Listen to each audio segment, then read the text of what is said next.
It's such a good feeling to know you're alive. It's such a happy feeling. This feeling inside. Wakey, wakey, heads off, snaky.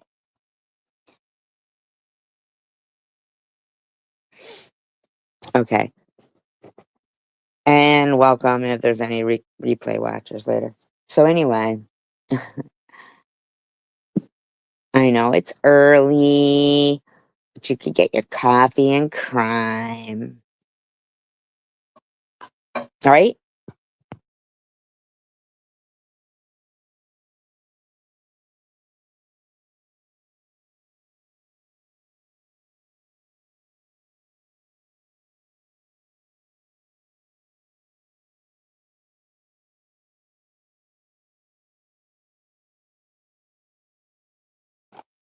I went to bed early last night. So remember yesterday I had said that I was gonna research further on that Bigfoot killer, one on Cass Corridor. Like, seemed to have like a couple of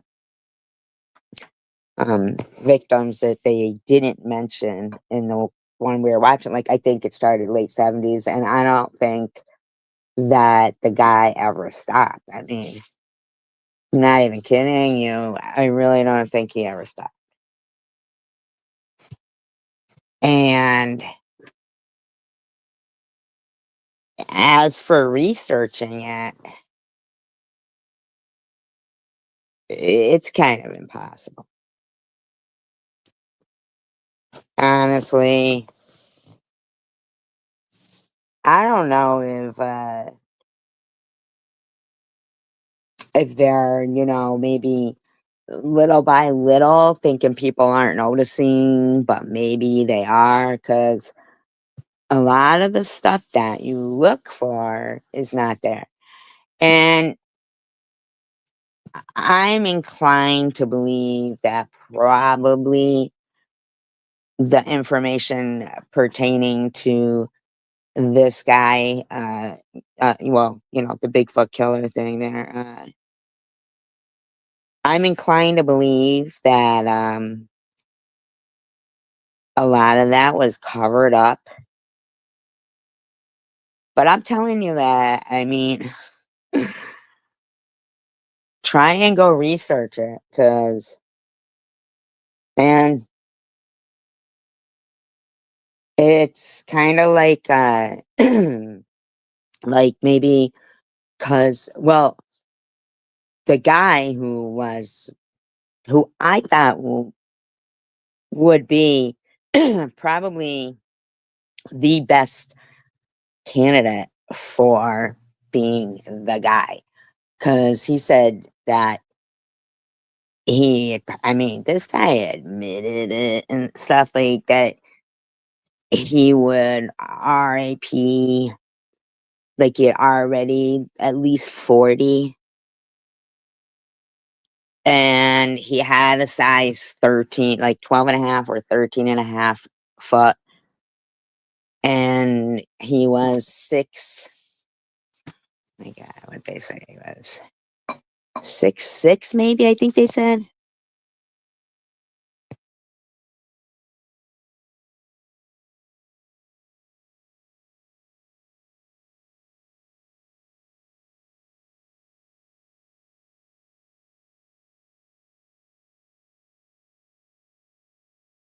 And he came from, like, you know, a pretty wealthy, popular, important family. He was the vice president of the family's moving company. This is, in Detroit. And he literally said, like, that he would go down Cass Corridor to pick up these women. He said he was doing it like 10 times. So, like, I don't know. mm, You know, I mean, this guy was like literally caught in the act. And he got put away for, um, like, mental incapacity, but he wasn't, because he was the vice president of their company. You know what I'm saying? Like, he knew what he was doing, he told them what he was doing. Um, and then if you look him up, right, his name's Carl Ray Mayweather Jr. You look him up, and you ain't gonna find shit. You can't find nothing like that, what became of him, because I believe they're related to, like, Floyd Mayweather, the boxer. So, everything comes up, like, you get maybe the same statement of, the whole, uh, he went for, into, whatever, but so, while I was watching, and you try to look up, stuff about the girls that got killed, you can't find nothing. I'm telling you, the shit's wiped clean. Because his family was prominent. They owned a moving company, and then, and also with the boxing and everything. So it was like, this guy who, man, he clearly came out with what he did. So while I was watching that video, you know, for a brief second, they say that in the 70s, um, that Detroit, that area, Cask Corridor, I guess, was also known for child trafficking and SAing, like a group that was down there that was doing it in these back rooms of the bars and stuff like that. I'm sorry if this trigger warning, trigger warning. I don't know, like, well, there's 0 people here, so whatever. If you're gonna rewatch it, I'll tell you right now that I am gonna because so if you think about it, like the Oakland County child thing there was the same time. So, you know, I don't know. Uh, I couldn't come up with much on that either. Okay. Tried typing in the buildings that I saw that they were showing at the time, that they were just said, for like quick second, talked about the problem that was going on then. So I don't know if this is saying like that it's playing or not, because here it's not saying it is, but maybe it is. Maybe this is just wrong or something. But the thing that I was able to find was that a guy a guy wrote to that attorney, Barry King, who was the father of, was it Timmy King? Um, yeah, okay. Uh, he wrote to him, and it was like years later, and he goes into some shit. It was he wrote him January 2014. But mind you, he's going back like years. And he writes the father of one of the victims of the Oakland County thing. Okay.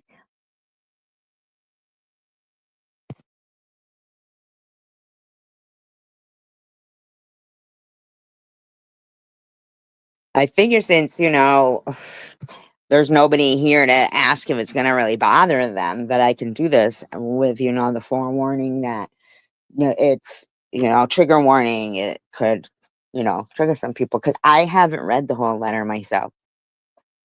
It's a lot. I mean, it's a lot to take in, and this guy is writing to him, I think from jail. I think from jail. I could be wrong, but so anyway, remember, he's writing to the guy that is the father of one of the Oakland County child unsolved mystery there, to his father. Dear Mr. King, I have long been an admirer of yours. Your tenacity in searching for the truth about Timothy has been an inspiration. Mr. King, please, if you would, keep this letter confidential, as it was intended for you only. I guess they didn't do that, though, right? And certainly your family, should you desire.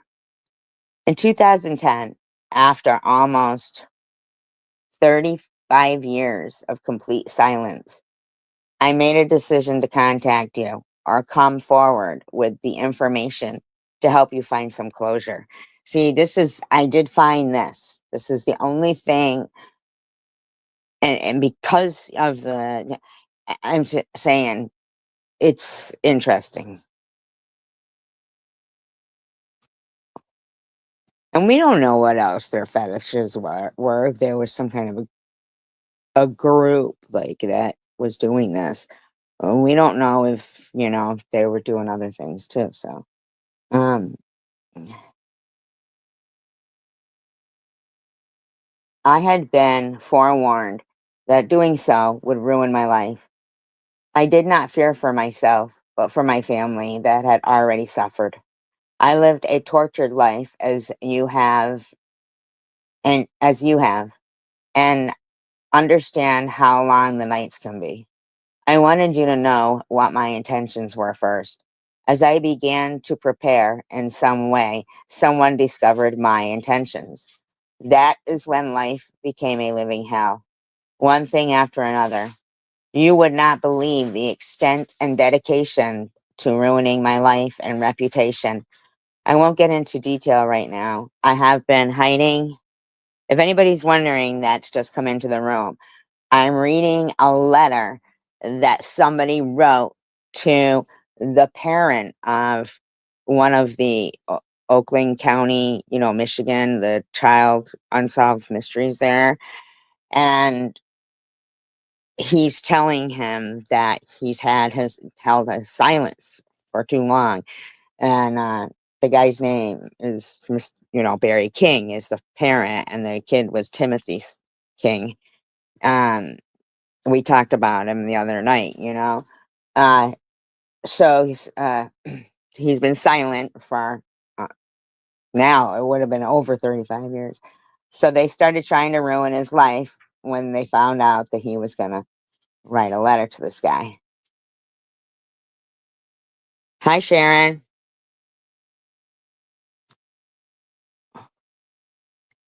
Yeah, he is. He is. I was gonna read his comments too, but I started reading this letter because nobody was in here to, like, contest it. So I think I hadn't read the whole thing, and it's about the Oakland County, in Michigan, the unsolved kids, and um, it's a letter that I found to. It was written in 2014 to one of the parents of one of the kids that had gotten killed, and he had been fighting and fighting to try to find out who it was, and this guy was like, "I want to give you some closure." He said, "I want to tell you what I know. I've held on to it for 35 years now." But that was back in 2000, like, so, yeah, it's what, 80s, 70s, yeah, 70s. Because This letter is from 2014. He had started wanting to do it in 2010, but then somebody found out that he was going to do that. Hi, Wild Wisdom. Yeah, it's a letter I found online because I mean I was trying and trying to research that Bigfoot killer from the Cass corridor, and the only person that I was able to find that fit, like, would have the bill that they were saying was a guy who had like 12 and a half, 13 and a half feet, and he was like 6'6". He was a big guy, but he admitted that he would, he was caught in the act too. Oh, I know. They're so silly. You'd be putting it all on YouTube. I'd be like, you better turn that fucking camera off. Hi, Snow.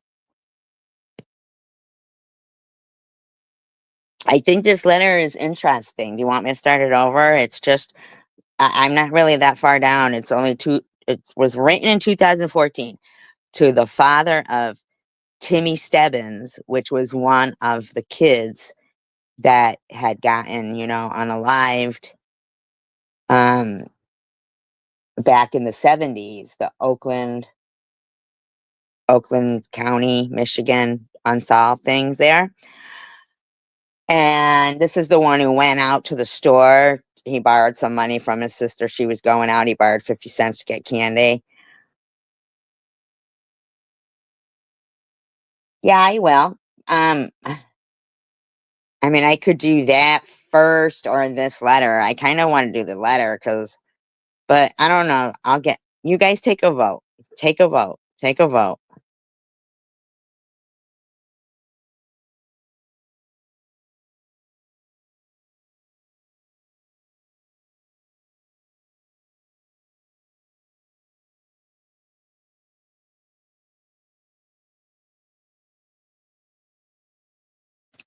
Thank you, Sharon. All right. I vote letter first.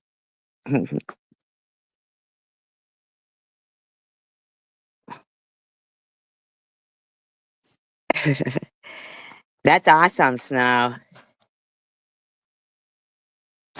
She's got the whole world in. No, that was Mark Stebbins was the first one. This was the one, Timothy King, and his father was an attorney. And so he kept, like on and on trying to find out what happened. And this guy writes him, and I may believe me. I believe me. I do. But I believe that, I, don't, like quote me, but I think the guy is writing from prison. Okay. So, because when I was watching the video of the Bigfoot killer, I couldn't find much on any of it. Like, it was white clean, probably because they were a prominent family and they were related to Floyd Mayweather, the boxer. So I think they were, protecting them. They had wealth and stuff, and he just like, yeah, I go out and I RAP him all. No, he didn't. I didn't see Rourke in here at all. Yeah, I think there are more too. That's what this guy says. That's what this guy says. He talks about, remember in the video of the Bigfoot killer that they said, oh, and there was a child sex ring going on down on Cask corridor in the 70s. And so that's this guy that I don't know, this is deep. I didn't read it all. I read just a couple, and then I said, oh, I want to read this to you guys because, man, this is pretty good. Not good. It's bad.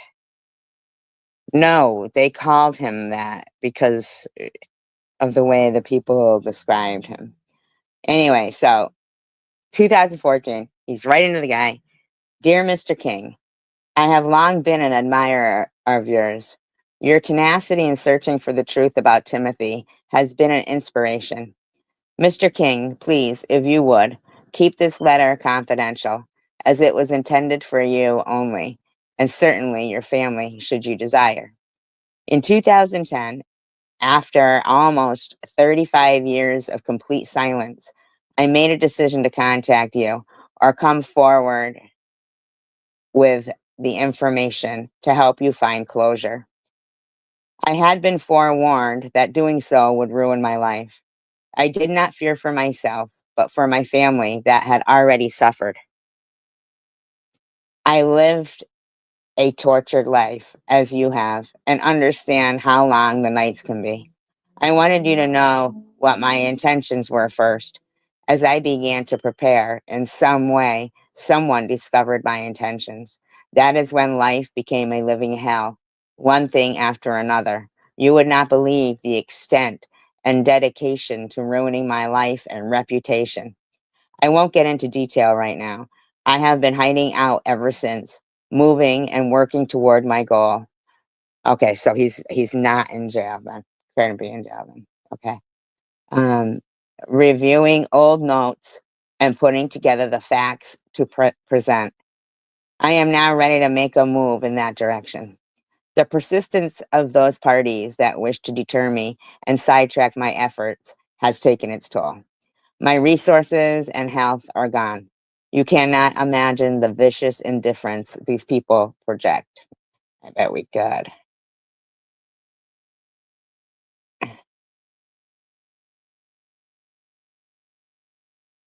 Hold on. Hold on. Uh, these people project. Okay.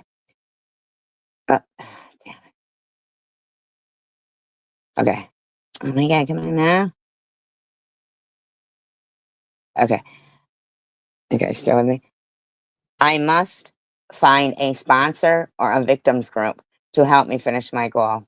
I have an excellent legal partner, but other than that, I have nothing remaining of my former life. I refuse to quit or give up. I will move forward until my last breath, just as you would. Should you wish to discuss anything with me, I am at your service. Or should you know where I might find some relief, would appreciate it greatly, as I have been reduced to nothing, alienated from friends and family for security concerns, patching things up as they occur. Very soon, sir, you will have all your questions answered. That was my ultimate goal. I am trusting in your confidence and silence for the moment. Introductions to the contents contained herein. Ugh. I mean, okay, he goes into this. Hi, Angel Baby. He goes into this. So I guess the Bush family, and not the presidential ones, but like the beer ones. No, the guy never was caught.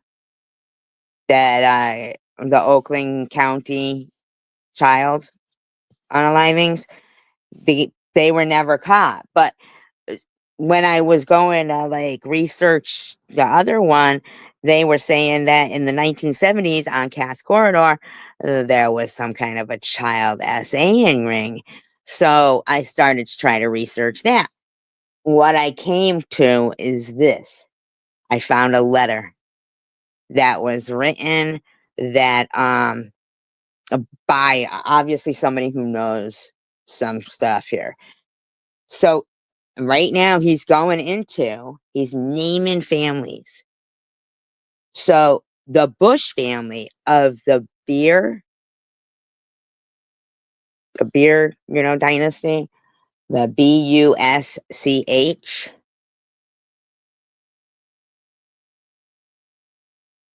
No, they did not lock up anybody for the Oakland County child murder. Oops, I said it. But they didn't lock anybody up for that. You can look that up. So, and if they did, but this goes into kind of like the story that they just said a sentence about in that video that I was watching yesterday about the child sex thing going on at the same time as those going on. So he goes, the Bush and Fisher families are well known and wealthy, both being associated to the Michigan automotive industry. The Fishers being of considerably greater wealth, old money, very old. Both men could be described as the black sheep of the family. H. Lee Bush, father of Chris and cousin Mickey Briggs, riding herd over Fisher Briggs of the Briggs family. Now, I didn't go all into these names. Hi, King J. So, the only one I looked at was the Bush guy, the Chris Bush guy, but they all got, nobody. I mean, I don't know about all of them. So he goes, Bush and Fisher met in the Cass corridor, where they enjoyed the freedom of their perversions. Bush, knowing whom Fisher was, decided he was an easy mark for blackmail. Bush, being more traditional, aggressive male, Fisher submissive to excess, but cousin Briggs made it difficult for Fisher to pay up in cash on a regular basis. I became Fisher's target as I had an expense account. Hold on. So this must be somebody who's like involved but not involved. You know what I mean? As I had an expense account that covered almost everything and received several checks per week in salary. So it became loan after loan after loan and no payback. The ingredients are all here to make up the bulk of the OCCKC.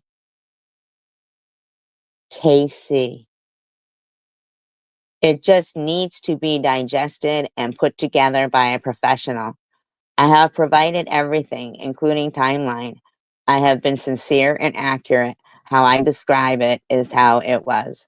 The cars, the houses, the weak forensics of the day all made a perfect setting for murder. Oh, that's cool, King J. Congratulations. Congratulations on that. Congratulations.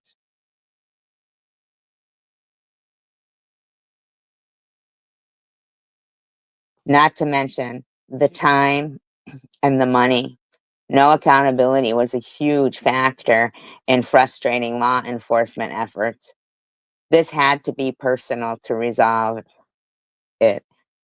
I watched and waited and managed to stay alive to tell the story. I was never a part of any crime, nor did I take any money from anybody.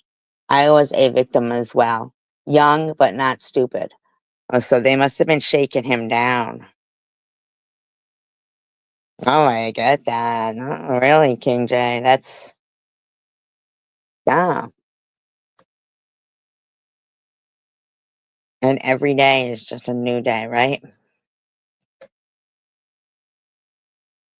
Mm, I don't know. I don't watch. Um, okay. This is my story. You can believe me or not. I am not offended. You could tell this is typed out. Like this is typed out. This isn't. I'm not reading this from an article. It's a PDF that I had to download. Yeah, you got through the toughest part. Don't look back. Yep, exactly what Snow just said. That's good advice right there. That's good advice. Yeah, but she said herself, she She was a good mother, but then she wasn't. And she said it herself.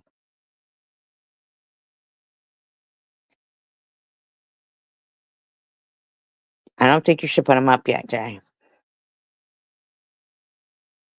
You know that? I think you should go 30 days. And you can call it 30 days in the hole when you come out with it. There'll be people out there who want to talk you in a different way. And I think, like, you're doing great.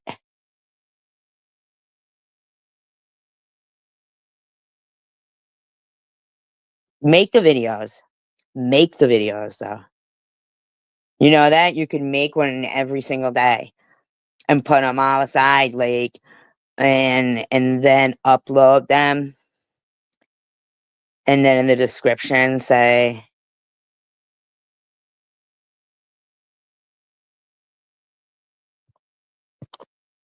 is Angel Baby or Wow Wisdom here? Can you drop King J's link? Link.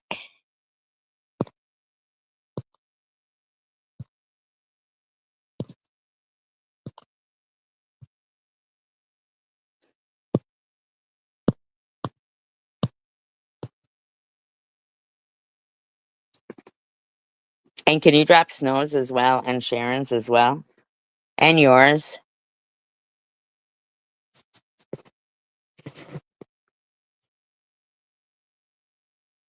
Yeah. Drop them all. Drop some links.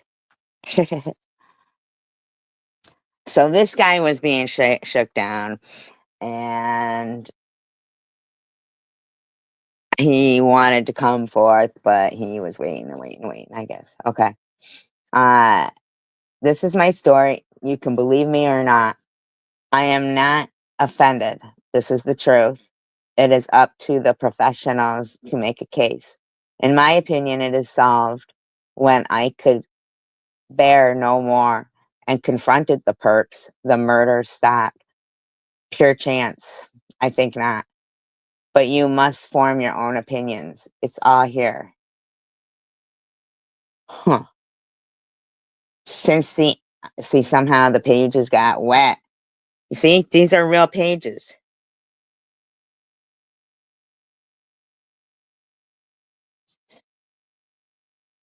We're talking about what you did for money. What does that even mean? What does that even mean? Oh, because of what I'm because of what I'm reading. Somebody explain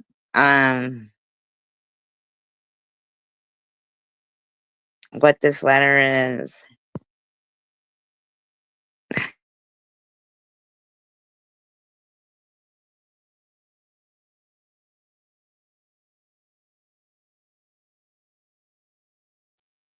No, it's not our business, King J.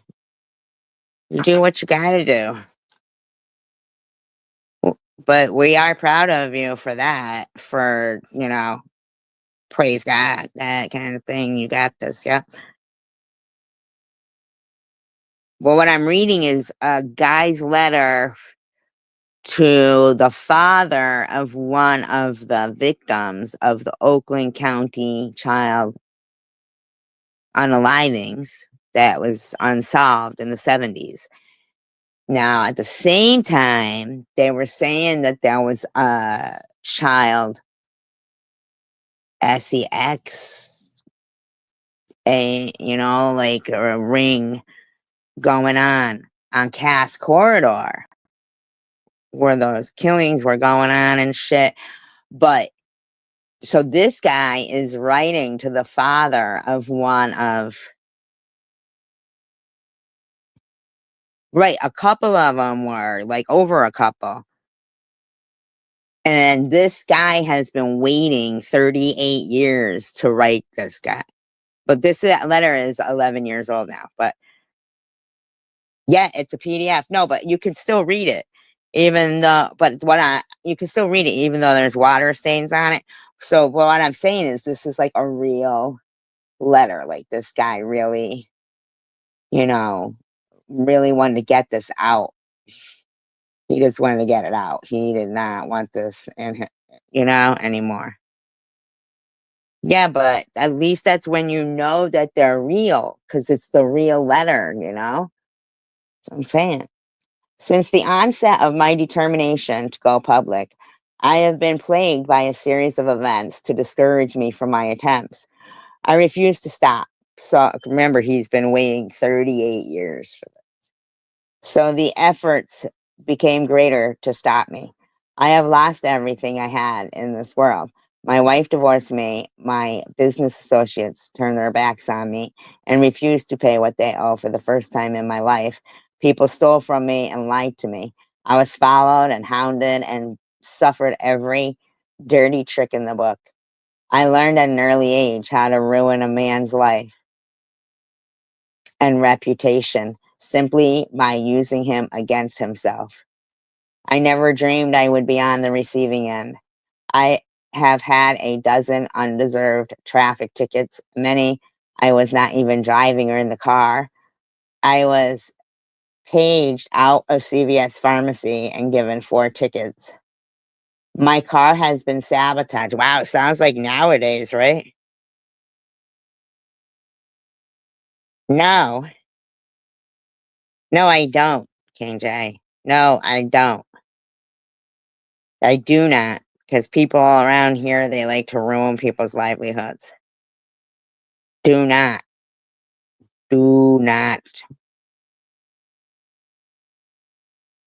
Only let them know enough about you that they need to know. It's a need to know basis. They don't even need to know that.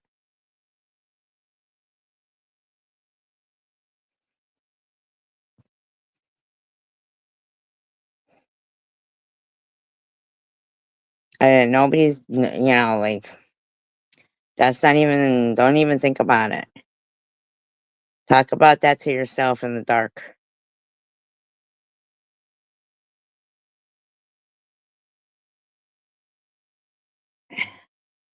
if you got to talk about it. No, this guy did not kill anybody. He was, shook down for money. And then when he started seeing what was going, yeah, you know, she doesn't mean listen to me like right now. Like, you guys listen. SG's talking. She's reading the letter. She's reading the letter, you guys. Listen. Just kidding. Just joking. Listen, Sharon said it. Mm. I'm just kidding. I'm just kidding. I'm joking around. I'm joking around.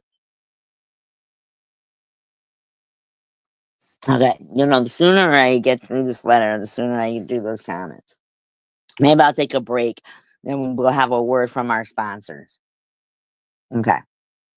Uh, okay. I return blah, blah, blah, blah, blah. My car has been sabotaged and my home set on fire. I have been beat up and threatened, offered money to no avail. I refuse to quit. Okay, because he's been holding on to it for 38 years, but he was scared. Um,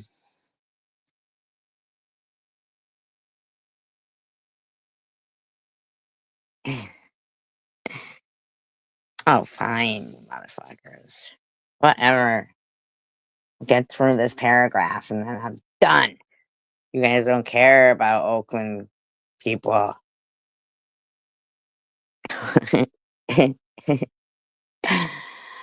Uh, whatever.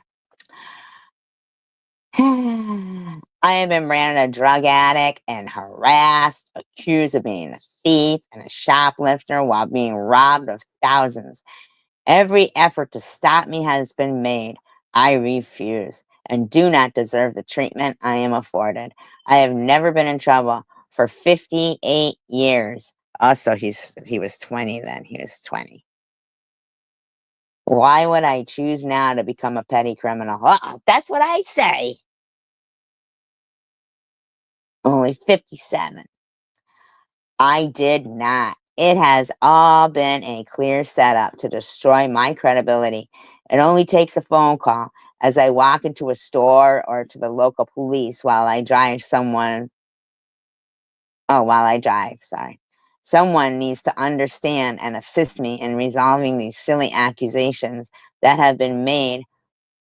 My past and history tell a story of a law abiding citizen. Oh my God, that's what I say. No, I was kidding. Wow, I was not kidding, but you said you weren't following it closely. I can't change your story. Maybe you should follow closer then. Sure, just kidding. Just joking, just joking. All right. Not a thief. The goal for me to lose my gun license was successful.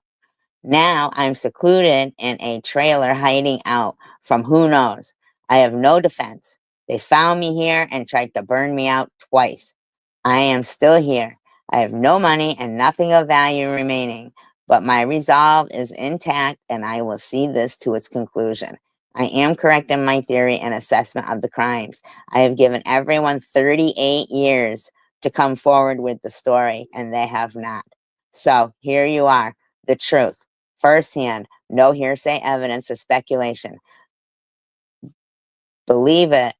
If you have better proof, show me. Or truth, whatever. You guys want a word from the sponsor? Fine, we're gonna give a word from the sponsor now. Everybody, word from the sponsor. Not really the sponsor, the not sponsor. Word from the freaks. So just kidding. Well, they are kind of. Just saying.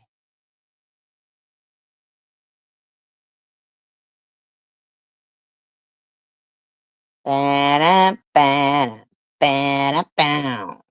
Bum, ba-da, ba-da. Come on now. Where is that? See, I don't even know her channel. Tell me lies, tell me lies.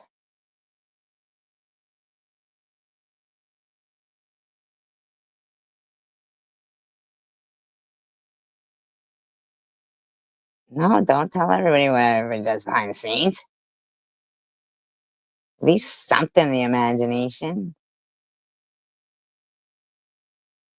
Okay. Fine.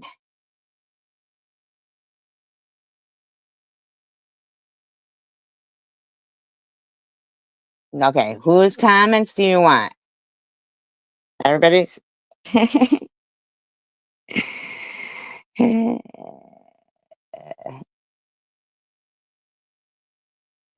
Hear my stomach?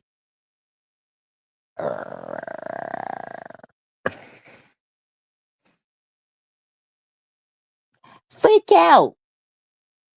Le freak. So chic. Freak out. Le freak. So chic. Bam, bam.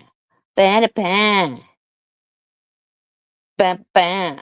Let's all see a real freak. Here's a real freak.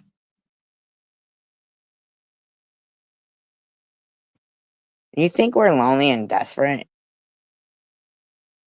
Now, see, we're being nice to you, and you gotta like come off with shit like that unless you mean Swiss in them.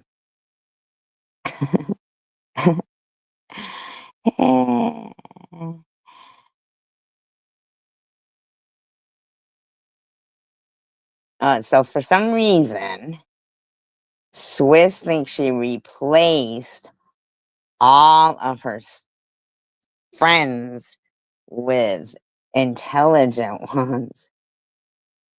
Okay. Okay, whatever you say.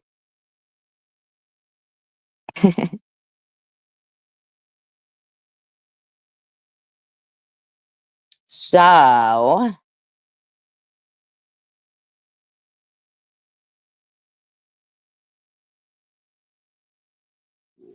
and my son, so Ellen was nice to him. She said, "Thank you for the prayers."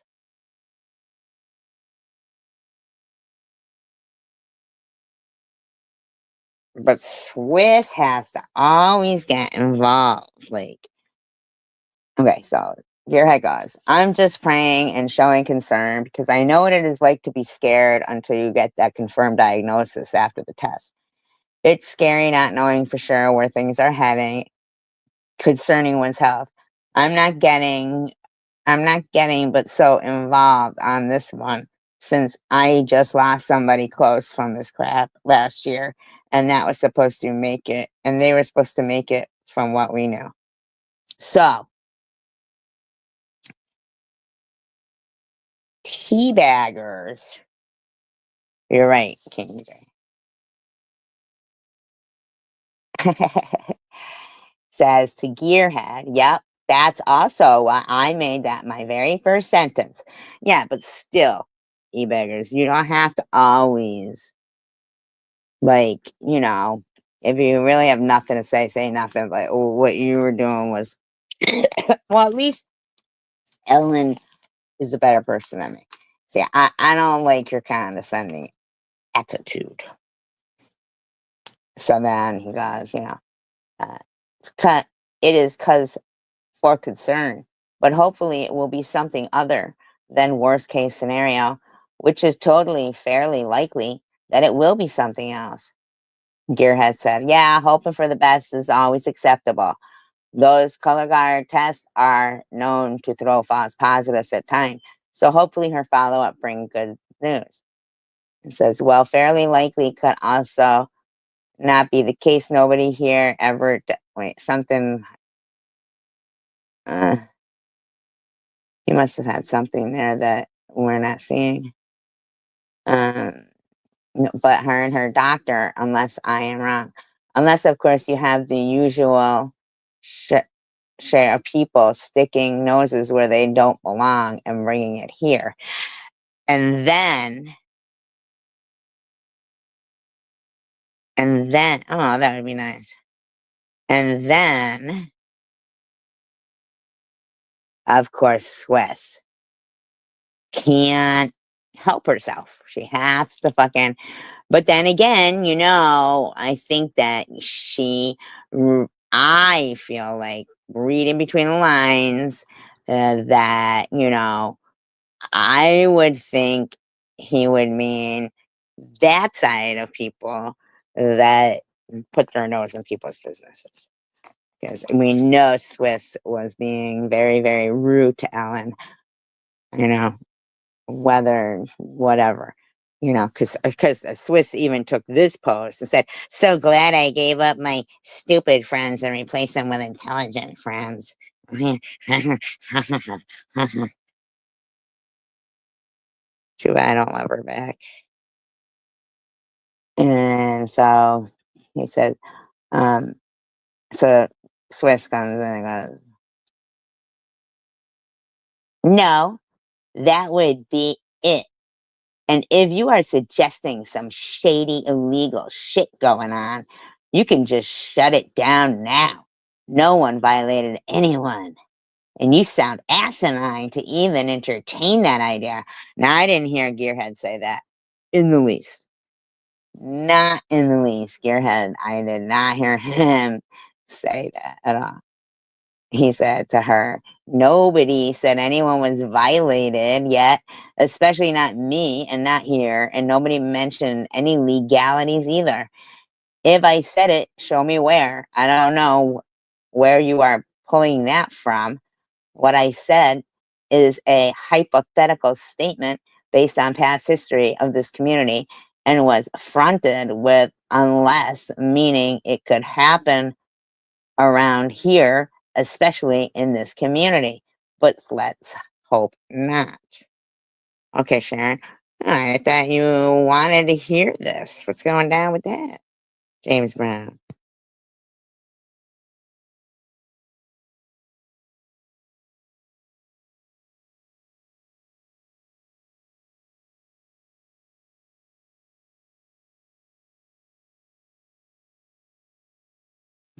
These little breaks for a word from our sponsors don't last. I'm just kidding. Then he says to her, "Are you just trying to screw up a deal here, by the way? What deal? Did I even mention you in my comments?" Nope. He did not mention her. And he said, "Hmm, nothing was directed at you personally. And it isn't even about you in the first place. Stand down, Brutus." I added the Brutus. He didn't really say Brutus. So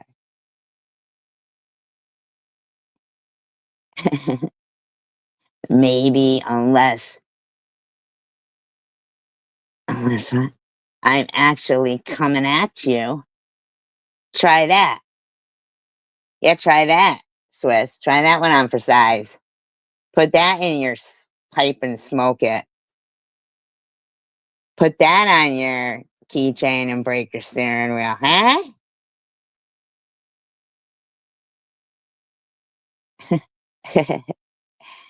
Whatever.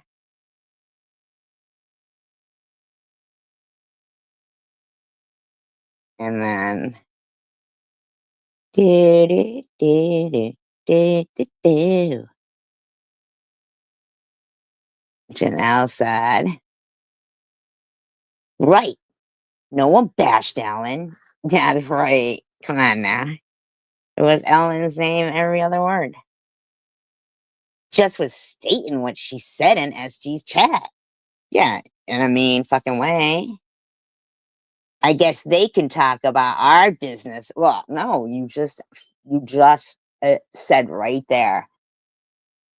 She was talking about her business. She was talking about her business, you see. Her business.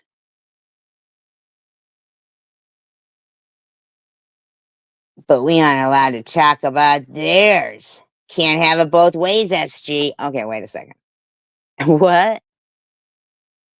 How'd SG get in there? What is that? Just like, insert name here. SG. It's SG. It's SG's fault. Oh my god, I'm like the Biden to them. It's SG's fault. Whatever's going on. Everybody, let's protest.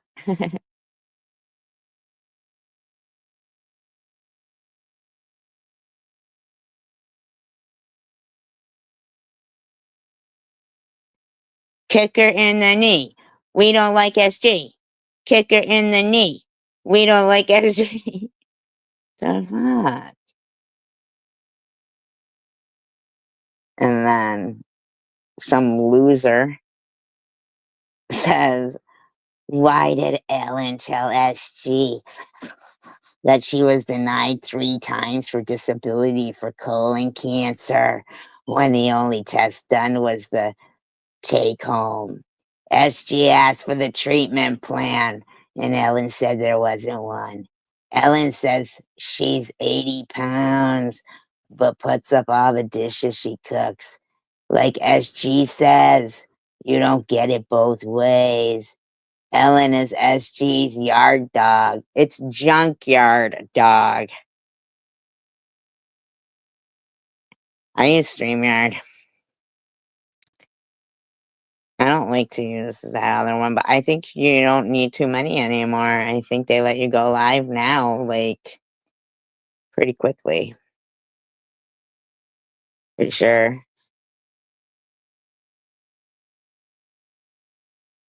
Ellen is SG's yard dog and trolls all day. But SG said she had a cancer reoccurrence August 2023 and never had any treatment. Then the big miracle. I fucking take tamoxifen and Ibrance. They said the chemo didn't work.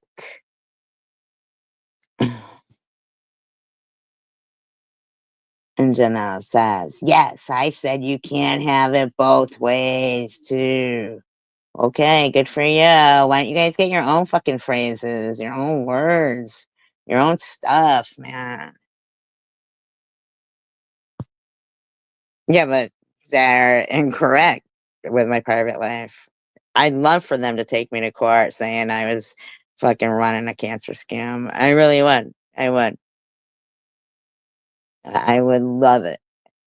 I'm sure my doctors would be highly offended that anything like that was going on and have every piece of paper and test result and everything to prove them wrong. So that's why they never jump. I mean, really, if they really believed that, then I would think they should do something.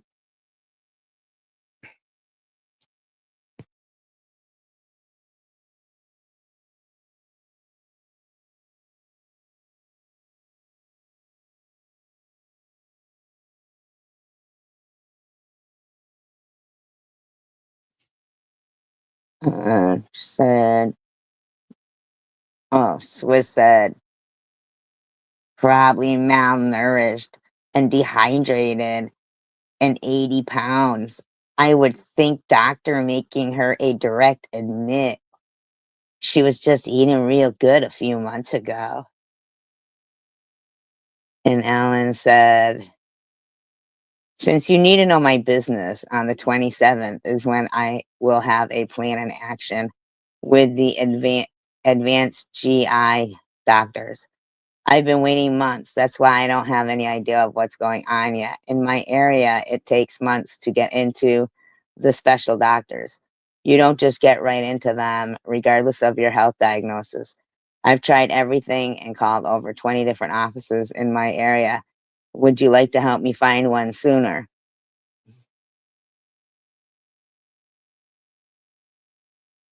And she says to Swiss, maybe you can call my doctor and explain my illness so that they know what to do.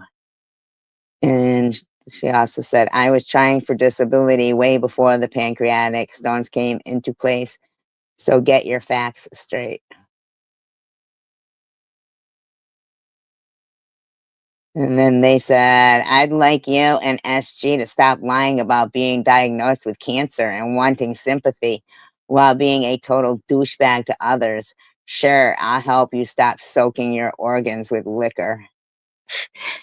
What the fuck is wrong with these motherfuckers? Seems like it's rainy there, but it looks beautiful. It does look beautiful. And it says, well, you forgot to mention that on the chat when you spoke about your colon cancer, and even SG was confused. The queen of faking cancer couldn't follow your story. Get a freaking job and pay your own insurance, and then you can get an appointment like the rest of us who go to work daily, regardless if we feel good. Your entitlement is as large as your cancer scamming guru. And this bitch is using a fucking avatar with my picture with a fucking Hitler mustache on it.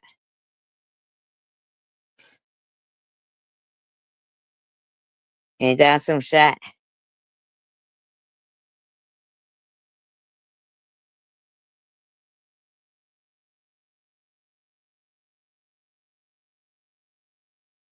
Would never, ever, ever prove anything that they've just said because their biggest reason is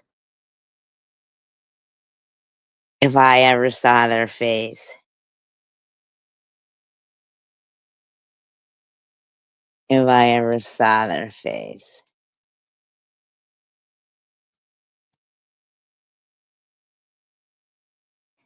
Yeah, I'm no racist. Ain't that some shit? Petrified of me. Petrified. I pound them because of that avatar, and that'd just be the fucking tip of the iceberg. They would never show their face.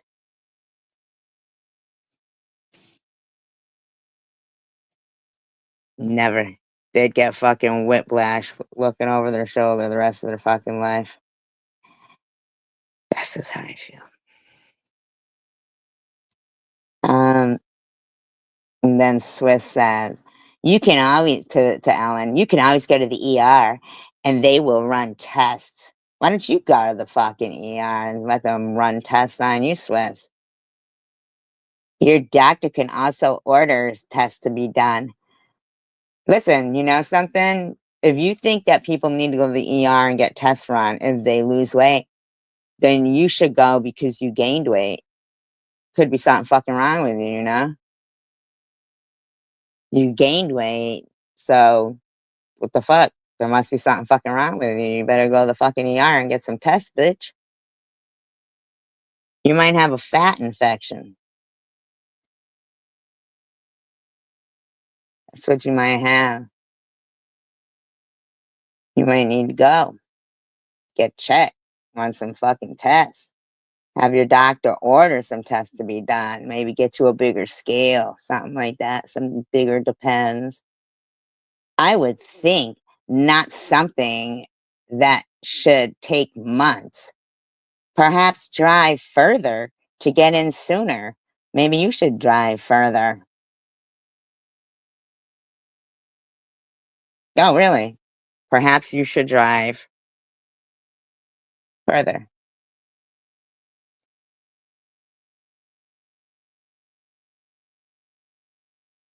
See what? Just oh, the avatar? Yeah, today. Well, earlier tonight, yeah. Um, who am I? Oh, them? They're fucking nuts. Uh, Cancer is not something to procrastinate, especially if you are 80 pounds. Do the doctors know that? I'm telling you, Swiss, if you've gained weight and you have 6 chins now and a fucking washboard stomach with a load of laundry on it, you might need to fucking go to the doctors, bitch. That sounds like a drastic weight loss. That sounds like a drastic weight gain. And that would also call concern for a doctor to see you ASAP. Bitch, same to you.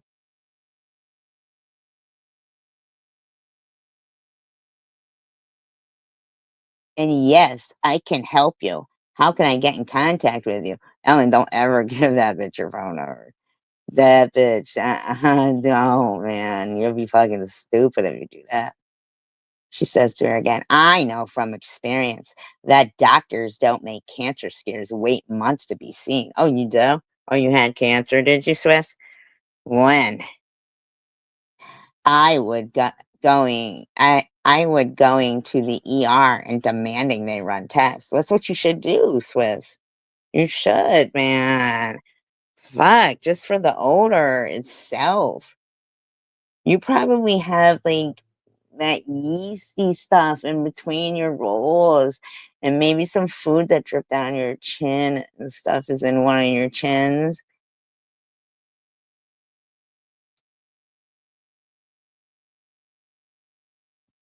Ew.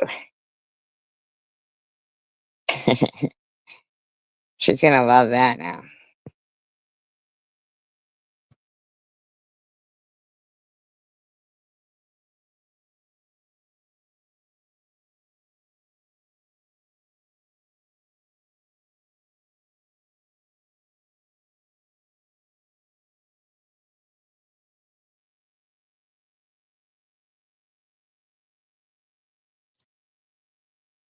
Ellen says, I did tell the receptionist to tell the doctor the results.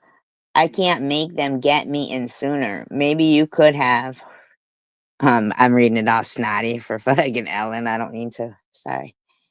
They have my results around me and further. No one could get me in sooner. These days, the doctors call you to make the appointment. Maybe it's different in your area. Well, you know what, though, Ellen? Talk to Spartan Dan.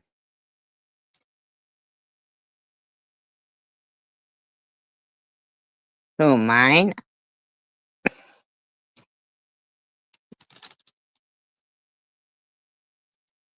I don't know. I'm a stripper. Um, you should talk to Spartan Dan, Ellen, because he seems like he's gone through the same thing as you. Hi, Chandra. That's who I think you should talk to.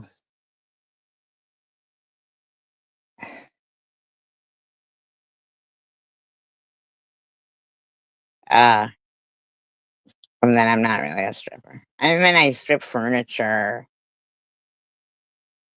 and then what's it called when you like put that stuff on it? Lacquer.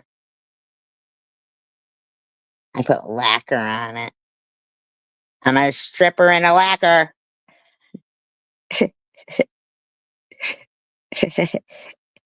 A lacquer and a stripper.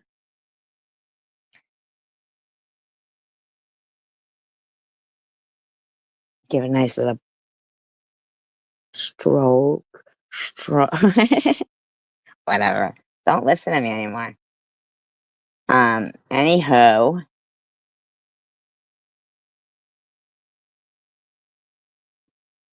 these days the doctors call you to make an appointment. Maybe it's different in your area, so they know what is going on and can only get you in with their closest spot. I could send you the results if you'd like. I have my MRT and CAT scans too. I can send. Why would you send them anything, Ellen? What is wrong with you?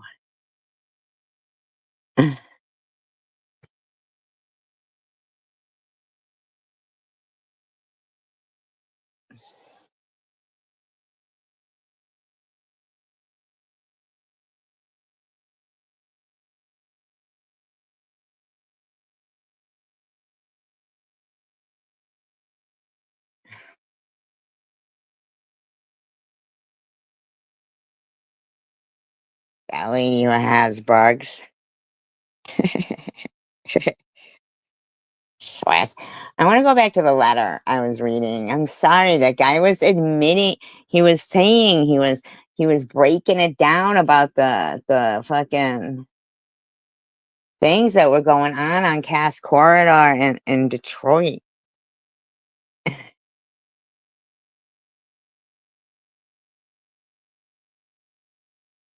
She's talking too much to them about her stuff. She's talking about sending them stuff. Like, they don't even deserve that from her. You know what I mean? Like, in my opinion.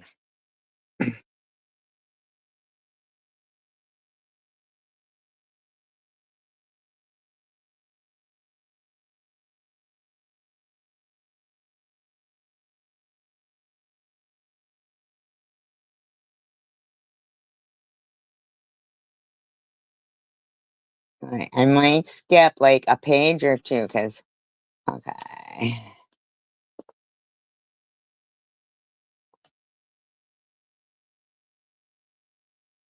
How did it go?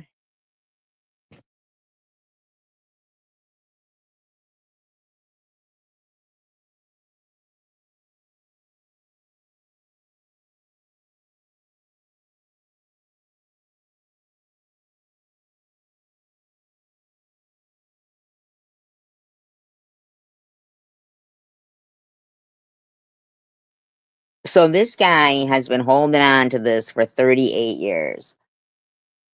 And now he's writing to a parent that, their kid was a victim of unaliving. And the father had been, I'm glad to hear that, Tanger. That's good to know. Glad that's helping.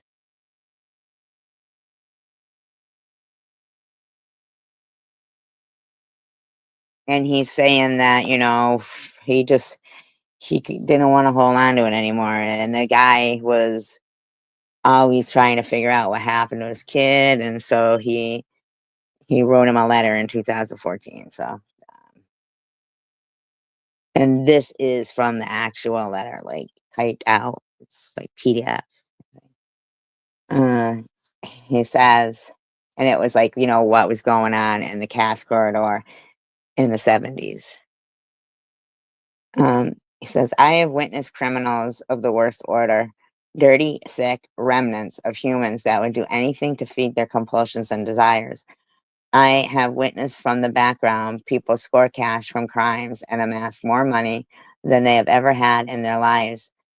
These are homeless people in rags sometimes, other times well heeled, custom suited, caddy driving scum, both with a common goal, both willing to pay any price to feed their cravings. The filthy old starving criminal with thousands in his pockets, stolen or robbed from innocent people, will give it all to a sick pimp that will give him a young person.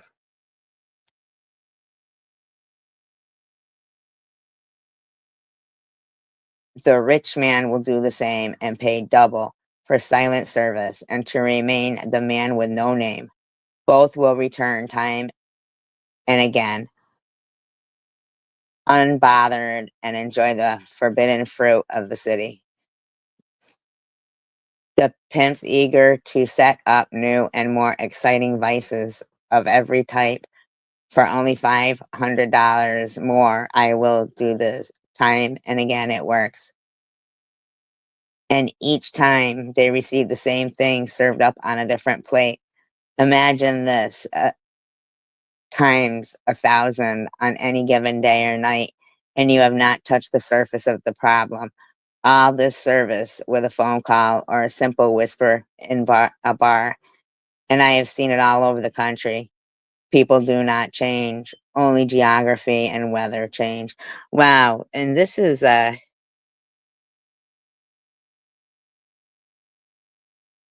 yeah, I know. So, oh, that sucks, Sandra. Uh, and what he's saying is true. Like he wrote this 11 years ago, but he's talking about stuff that happened in the 70s. It's pretty sad because I was also looking up, like current cases, and they're coming across them every single day, man. Every single day. It's so sick. So sick.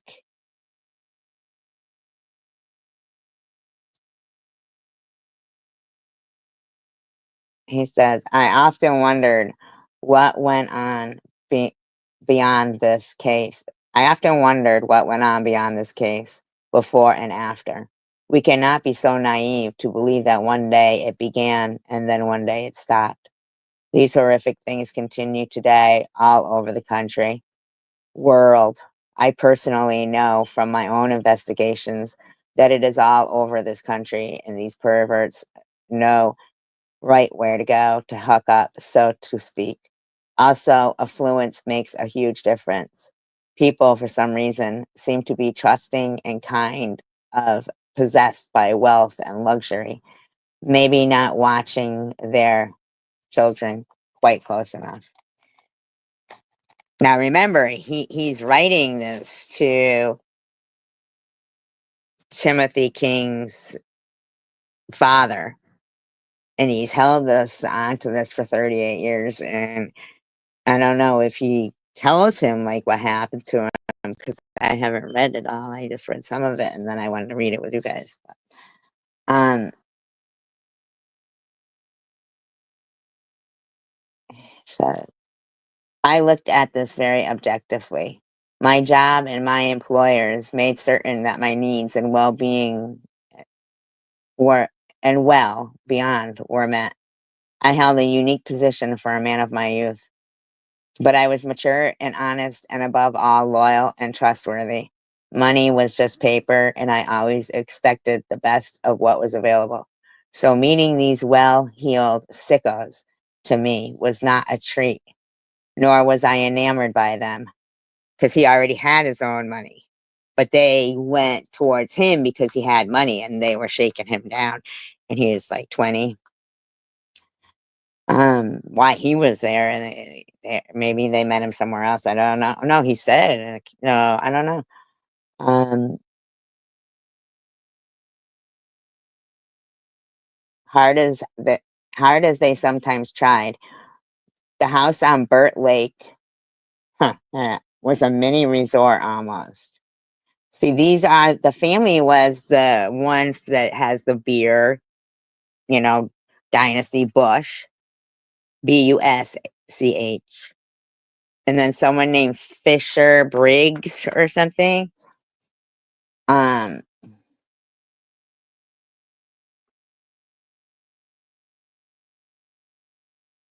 it was a large pool on the beach, boats and barbecues and fireplaces year round.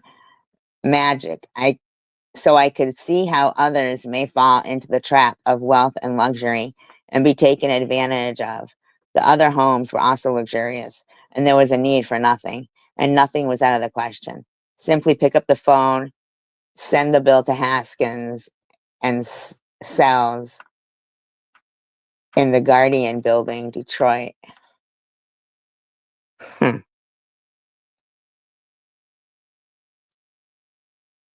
I do not think anyone ever questioned that method of payment.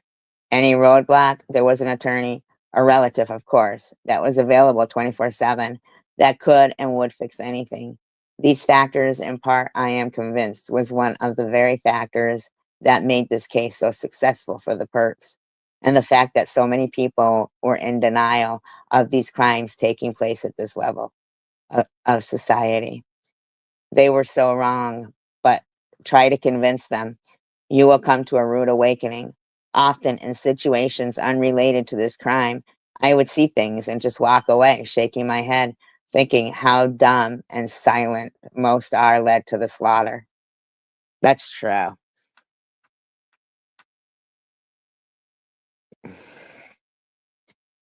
I'm sorry, maybe it's this letter, or is it this letter?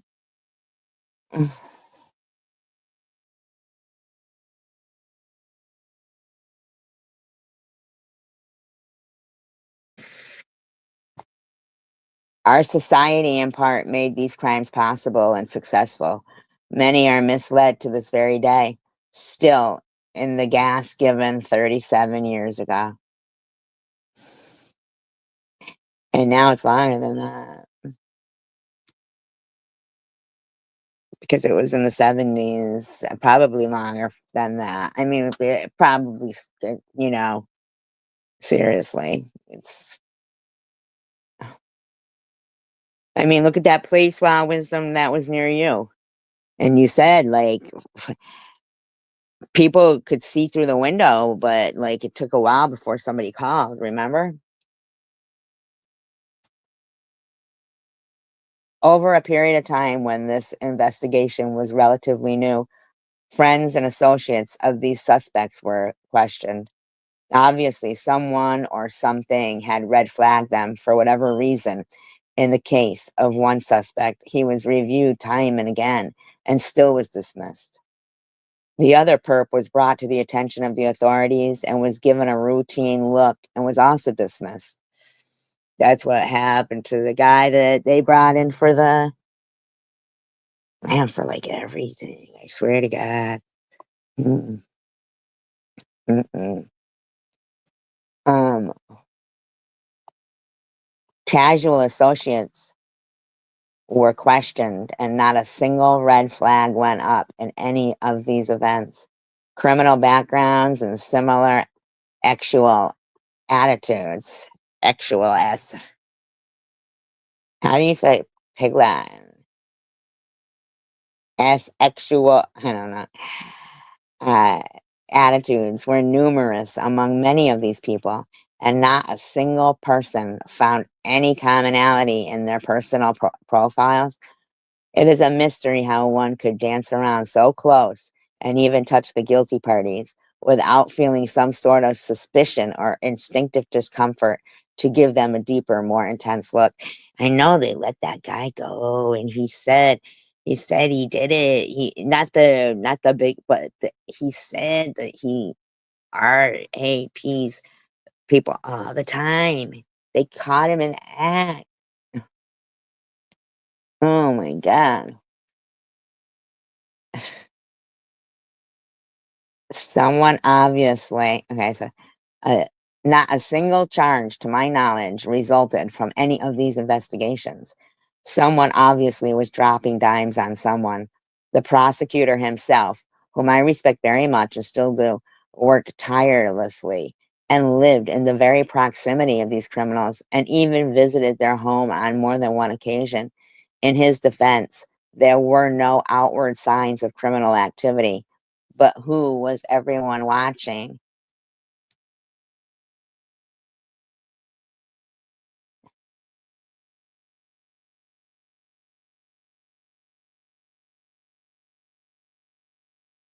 Oh, they weren't keeping him? Oh, okay. No, but this isn't about addiction, this is but I guess their addiction is a different addiction, I guess, right? Um,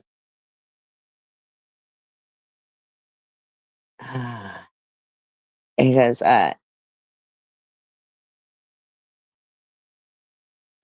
because, in his defense, there was no outward signs of criminal activity, but who was everyone watching and whom was advising the prosecutors? What were authorities looking for as they stopped traffic and searched cars and cruised neighborhoods? I suppose what I am getting at is how do you know if you find something if you do not know what you are looking for? The likelihood of stopping a car with a single man inside and a child tied up in the back seat with duct tape over his mouth would have been a dead giveaway, but not realistic to imagine. I was frustrated, as was everyone, and afraid for their families. What were we really doing at the time with all those abundant resources at hand and that massive task force? Nobody wanted to hear that. All they needed and more to resolve the matter was right in plain sight. It just seems that nobody wanted to hear that nor listen to any unproven theories. It was not for lack of suspects or circumstantial evidence at hand. It was the forest for the trees thing, I think. The gremlin got in the driveway somehow, and something was in the garage. It was not the little white dog, but then you cannot offend affluent citizens or affluent killers. He brings up that gremlin because they brought up a gremlin.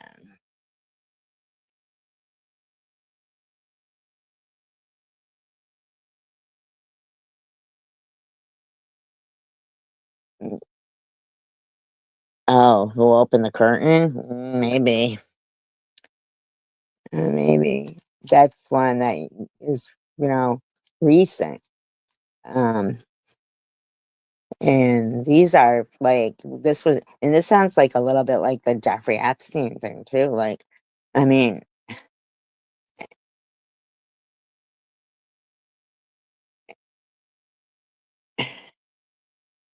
um, it was simply beautiful the day I picked up the paper and saw the composite drawing of the suspect from the witness next to a comparison of the suspect. It was almost amusing. They had placed the two perps side by side.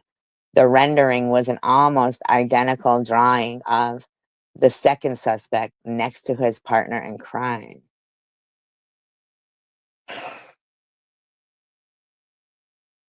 So he's saying that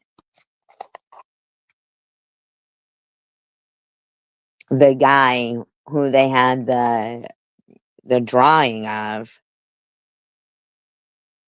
did look like his partner in crime, but the picture that they thought it was the partner in crime. Like, so they must look very similar. They're 2 of so it was 2 people doing that there. It was beautiful, almost a photo down to the fine detail of hair and so on. Nobody knew but me. It was a small moment of confirmation and satisfaction that I had to appreciate alone. It was certainly a bittersweet moment when I gave it some thought, and I was a little ashamed of myself. Nevertheless, it was further confirmation of my diligence and persistence and not giving up in the face of adversity and rejection. And I was very experienced at facing both by now. This alone was enough to convince the most adamant protractor of my story. It is that close. Oh, see, so now he's going to talk about that gremlin, which they talked about. And they tried to say somebody buried the gremlin.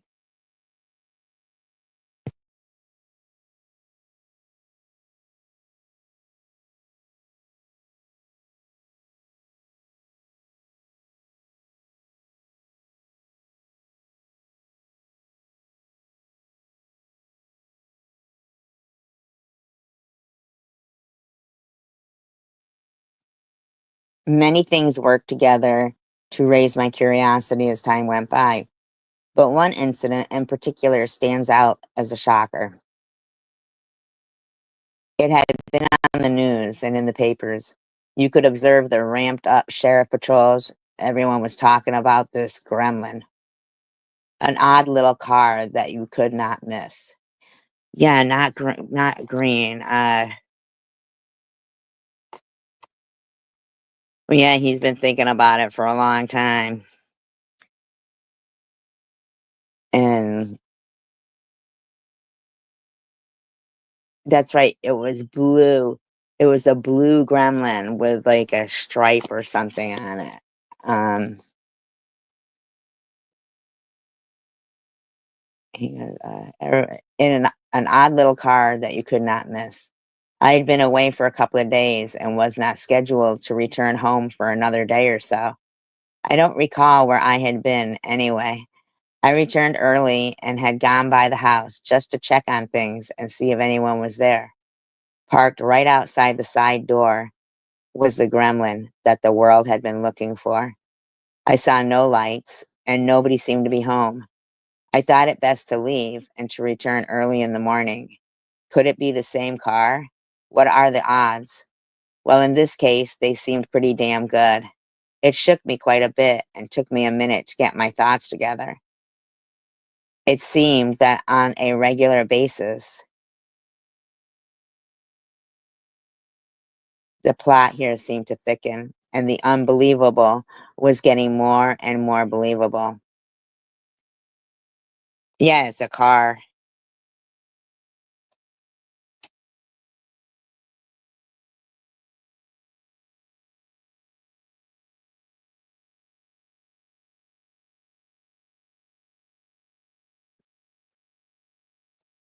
The reality of my youth and inexperience was tearing at me as I look at things in hindsight.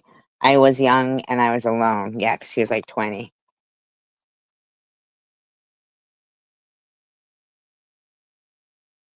And I was experiencing what could only be described as a trip through the Twilight Zone. What could be next? For the longest time, each day, I would walk in the door. I was greeted by a short, curly white puffball, barking in that same small voice, always excited. Sometimes I would play for a while or find a snack.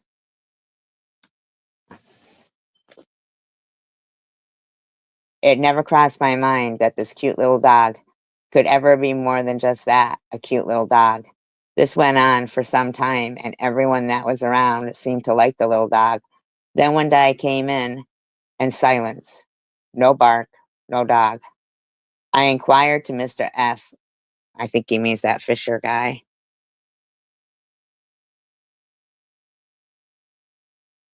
Yeah, I think so too. That I think that's what they said while I was yeah.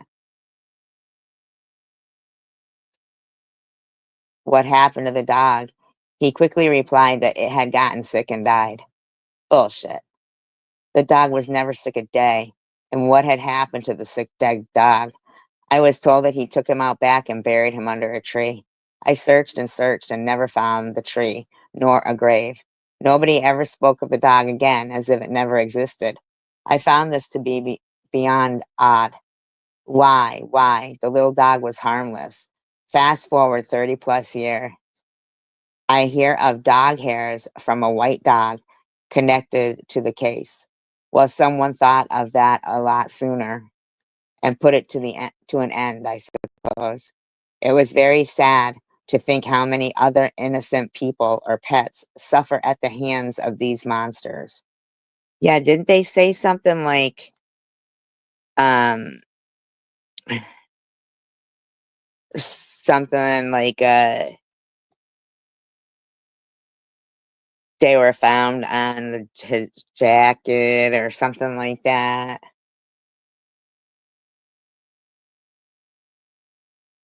One afternoon, I pulled up at the house and got out. Mr. F was outside by the pool, and he got up and walked over to meet me. As we walked across the drive past the garage, he very casually, without looking at me, commented, "For the next few days, don't go in the garage. It is locked. I will tell you when it's okay." That was it. I was shocked. That had never happened, and I was around him and his most valuable property all the time. He talked to me about almost everything. Keyword, almost. What a mystery this was.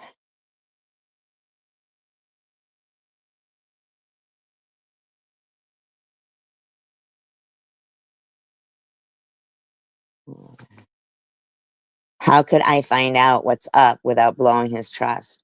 It was over before I could figure it out. He was not as dumb as some people thought him to be. Had I changed one part of my schedule, he would have noticed. So I went along, just wondering what it could be without thinking the obvious worst case. As I watched closely for anyone that came around and had the house watched round the clock 3 or 4 days, everything was back to normal. I pulled in, the garage was open. Still bothers me to this day. What could I have done? I diligently was trying to find that smoking gun I needed to convince someone of something.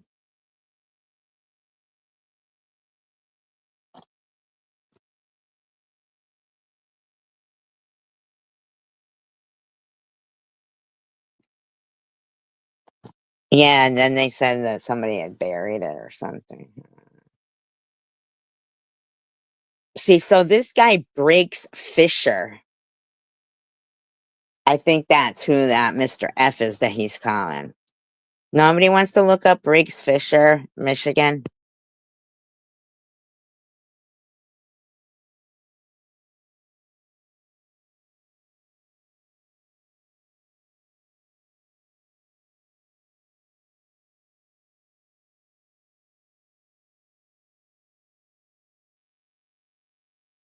I slept in the master bedroom on Walden because I was the only one there most of the time, especially in the winter. One night I was awoken by Mr. F blasting into the room and going into the bathroom. He came out shortly, carrying a shaving kit, and threw it down on the bed, at the same time informing me that he was going out of town. He opened the kit and seemed to be taking inventory of numerous pill bottles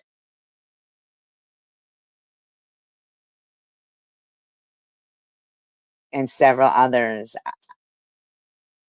He quickly scooped them up and left. I never saw the kid again, but it confirmed my suspicions as to Rugder usage for whatever reasons.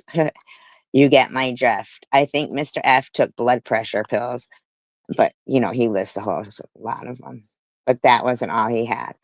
Of all the houses and properties, only one I did not visit was the Gilbert Lake house.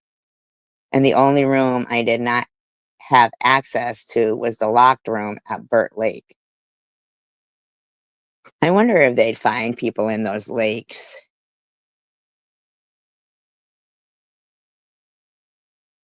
You know that? Like, if they were to, yeah, I mean, if they had houses on, if this is out and it's been out this long, you would think at some point they might, just, I don't know, give it a shot.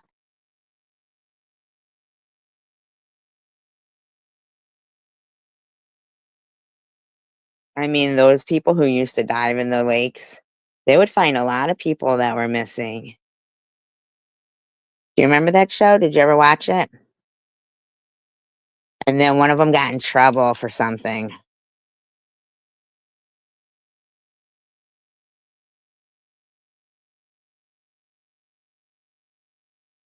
They probably didn't want them finding things in the lakes anymore, cause that's how they are.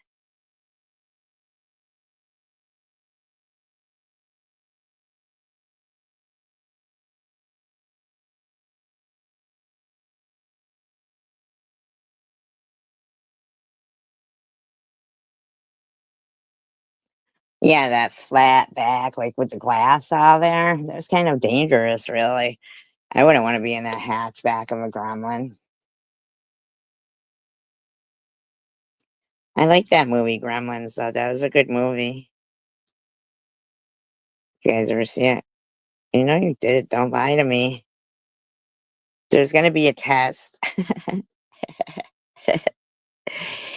There's gonna be a test about Gremlins, and you're all gonna have to know the answers.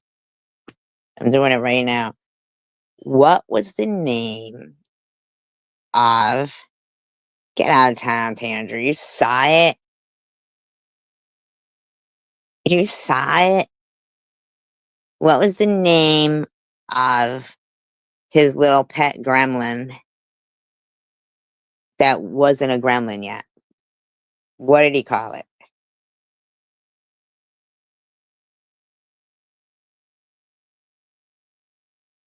It begins with G.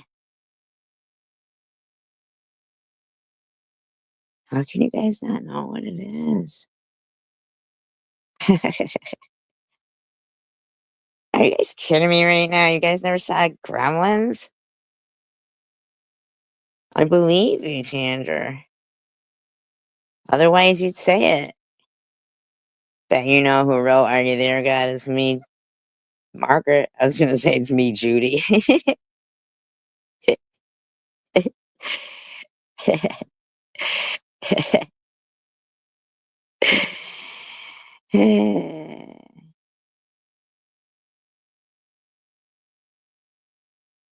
I think it was out before I had a kid. Anyway, the answer is Gizmo.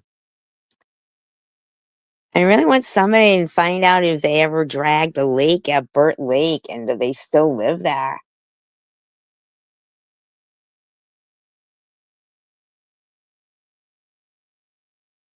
I need to do more research. Yes, no, Gizmo, absolutely. What time were you not supposed to feed them after?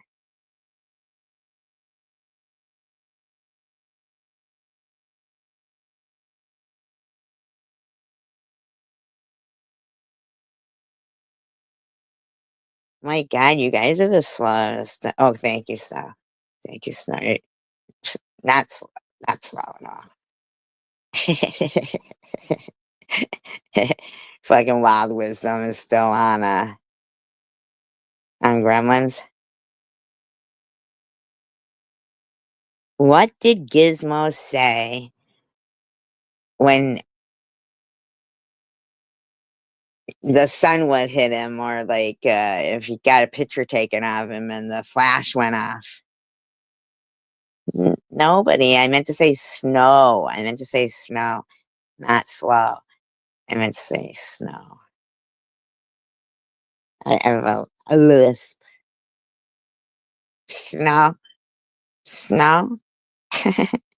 That's Ginger. Wild Wisdom. King Jace. Everyone answer.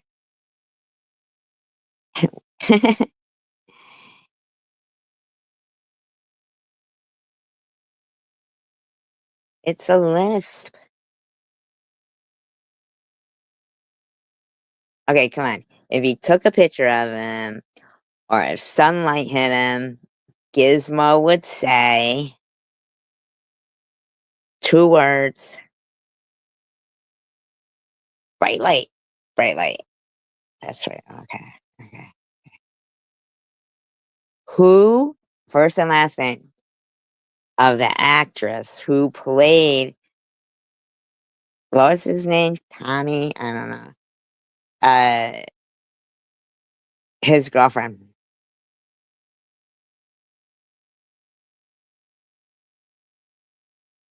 She's married to Kevin Kline, whom I really am not big on. I think I only liked him in A Fish Called Wanda. And I really didn't even care for A Fish Called Wanda. Do, do, do, do, do, do, do, do, do, do, do, do.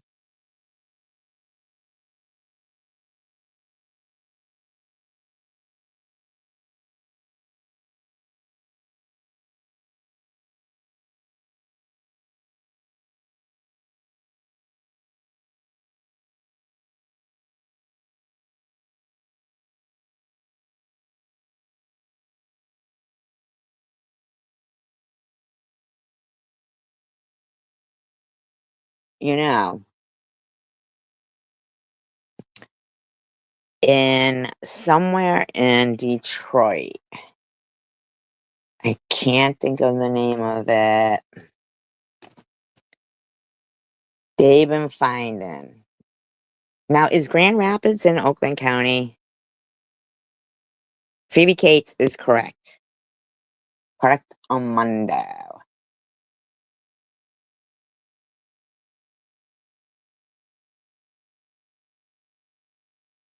Is it, you guys? Because they've been finding, like,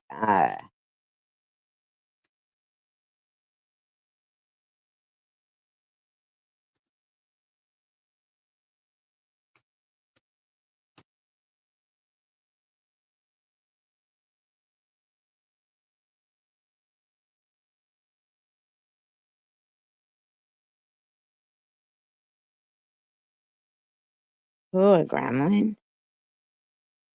Oh, stop. It goes, ooh, ooh. Ooh, ooh. Now, seriously? That's Associated Press? Did you guys know that? That woolly mammoth bones were uncovered in Michigan? Did you guys know that?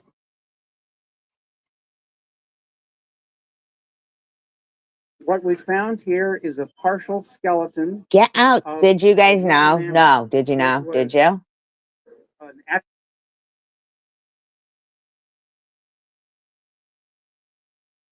Maybe it's a woolly mammoth.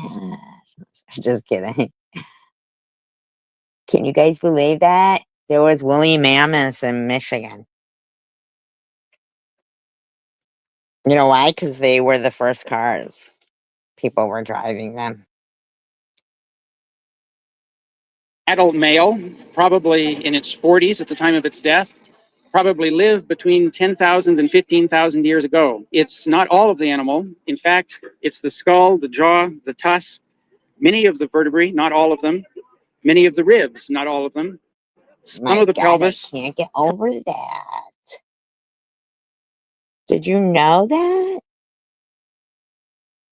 Part of one shoulder blade, actually part of the other shoulder blade too, one kneecap. Our working hypothesis for what we're dealing with here is a partial skeleton, the pieces having been brought to this place by ancient humans for storage of carcass parts in a pond. Oh, come on. What are you talking about? They brought them there. It was their intent to come back later and retrieve this when they needed fresh meat. An animal doesn't just come apart naturally, leaving a sequence of tightly articulated vertebrae like that. We have evidence for human activity. We found 3 large boulders next to one another in one place, just offset from the skull. And we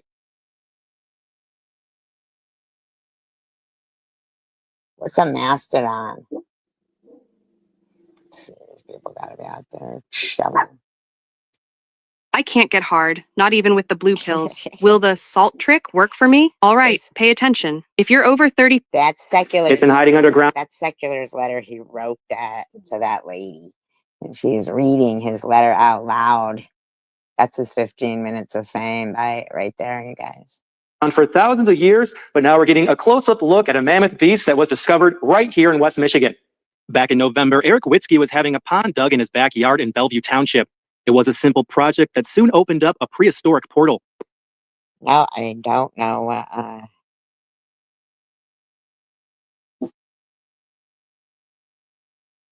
It was just amazing to see these bones and the size of these bones, you know, coming up out of the ground. God, he looks like Arthur from Maude. That guy does.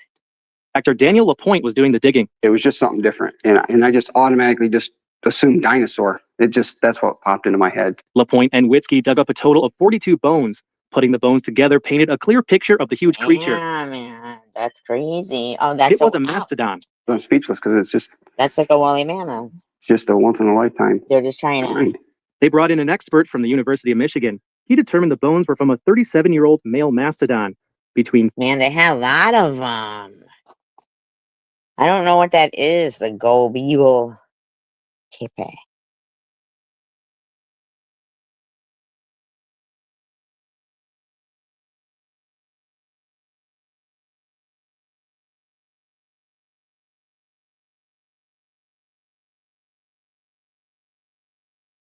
We're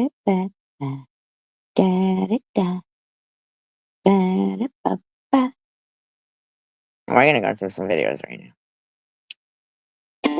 I find myself deep in the heart of McDowell County, West Virginia, once again. A place where the mountains hold secrets of a bygone era, where every rock, every tree, every abandoned building tells a story of sweat, grit, and coal. What a shame. Today, I'm in Gary, a town that once pulsed with life, now quietly forgotten by most of the world. But we're not here to forget. We're here to remember. And I'm going to Gary, Indiana, Gary, West Virginia. Tell you that story.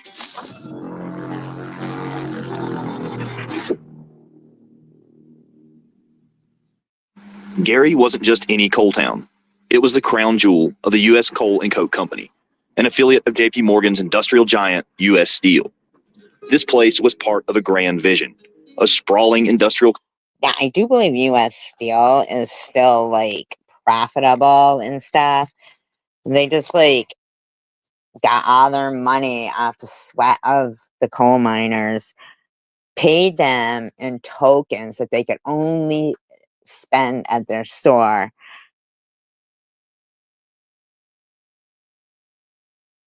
Oh my God, and they fucking paved over it. That's what Trump wants to do to Gaza. Isn't that terrible? Complex designed to fuel the fires of American industry for more than half a century. The coal mine here wasn't your run-of-the-mill stuff either. It was high-quality, smokeless fuel, the kind that powered battleships, locomotives, and factories. Coal that helped build... Smokeless, really? ...build the backbone of America. Gary Hollow wasn't just a town. It was a series of 12 interconnected company towns, each one linked by roads and rail, stretching through this rugged landscape. At its peak, Gary was a bustling hub of activity, employing...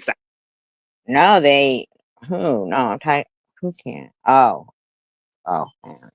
Thousands of miners from all corners of the world. A 1915 report listed the town's workforce: white Americans, African Americans, Hungarians, Romanians, Italians, Poles, and Slavs, all working side by side in the belly of the earth. Being enslaved. A real melting pot, long before the term became a cliche. But unlike many of the fly-by-night coal camps that dotted Appalachia, Gary was built with care, with purpose. U.S. Steel needed to keep its best workers, and they spared no expense in making Gary a place people wanted to stay.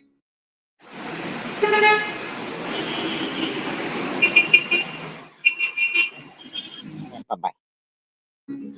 By the 1940s, the population swelled to nearly 15,000 people.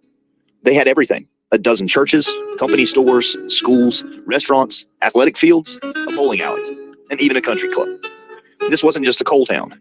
It was a full-fledged The houses look nice. community. The 1923 U.S. Coal Commission gave it a 90 out of 100 points for cleanliness, safety, and urban amenities. Think about that.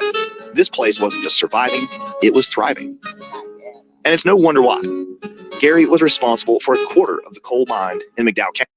And and those coal miners probably have nothing now, and the fucking U.S. Steel has everything. County during World War II, feeding the insatiable demand for steel that was helping to win the war. U.S. Steel had a vested interest in keeping this place going, and it shows. Where are they getting steel from? The buildings, they were built to last.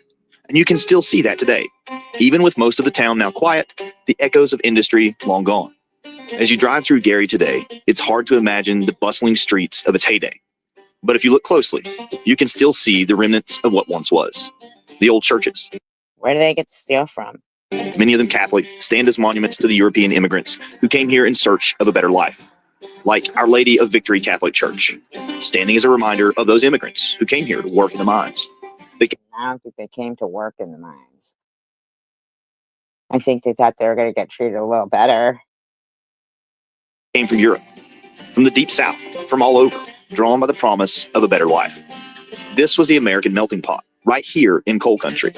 Black, white, Catholic, Protestant, all sharing the same struggle.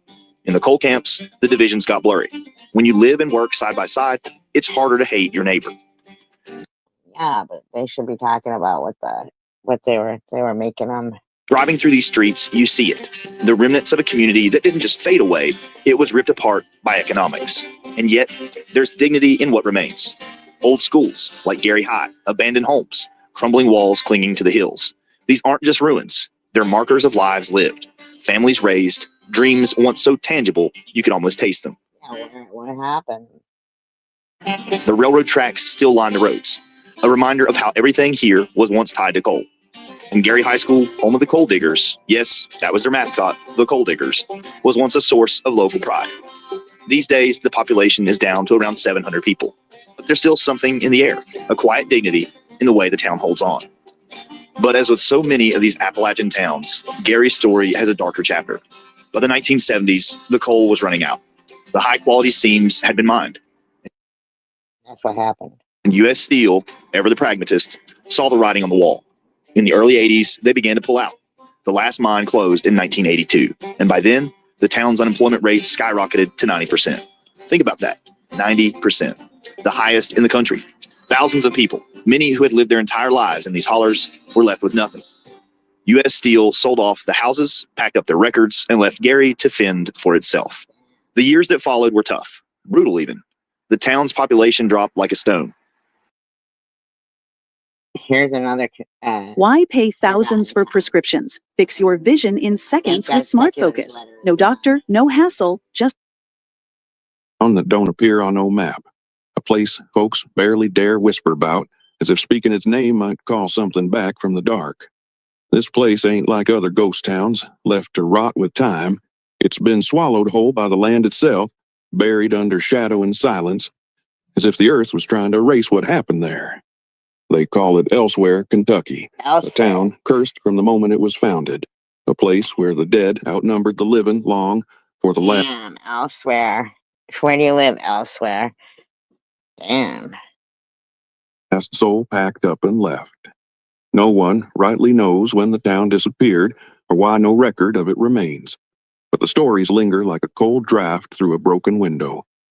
Some say the people of Elsewhere just up and vanished, leaving behind empty homes and rotten streets, their fate sealed by something unnatural.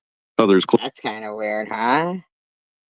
claim those who do manage to find it don't never make it back to tell the tale.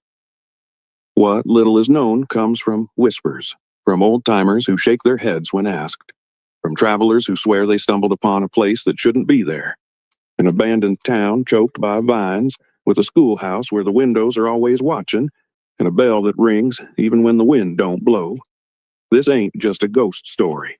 This is the legend of Elsewhere. The legend of Elsewhere.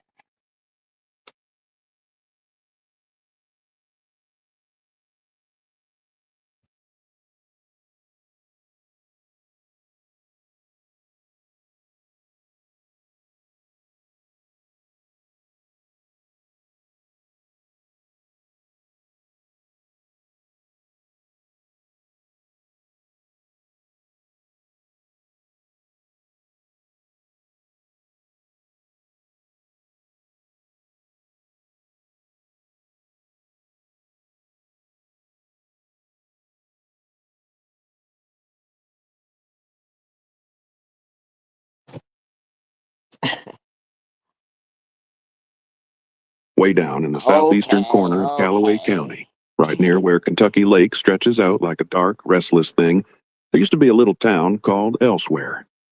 It weren't much, just a handful of weather-worn homes, a couple of dusty gravel roads, and folks who kept to themselves. Elsewhere was the kind of place where everybody knew everybody, where secrets were few but rumors ran deep. Surrounded on all sides by thick, tangled forest, it was cut off from the world in more ways than one. People look weird too. Some folks came there looking for a fresh start, a place where nobody asked too many questions. Others, well, maybe they were hiding from something. By the time the 1930s rolled in, Elsewhere was barely holding on. The Great Depression had wrapped its cold fingers round the town, making hard times even harder. But the people endured like they always had. Must have been something there, like a coal mine or something. They had their general store, a one-room schoolhouse sitting just at the edge of the woods, a tiny whitewashed church, and a few farms that scraped what they could from the stubborn land.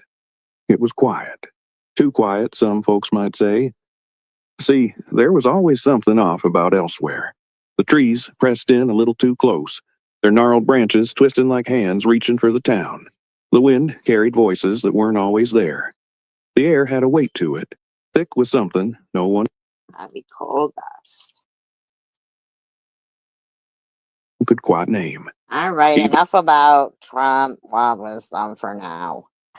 And in the dead heat of summer, the woods held a chill, and folks who wandered too far past the tree line swore they felt eyes watching, not the kind of eyes that belonged to no deer or panther, but something older, something that had been there long before the first house was ever built. Indians. The people of Elsewhere tried to ignore They probably went in there and decimated them.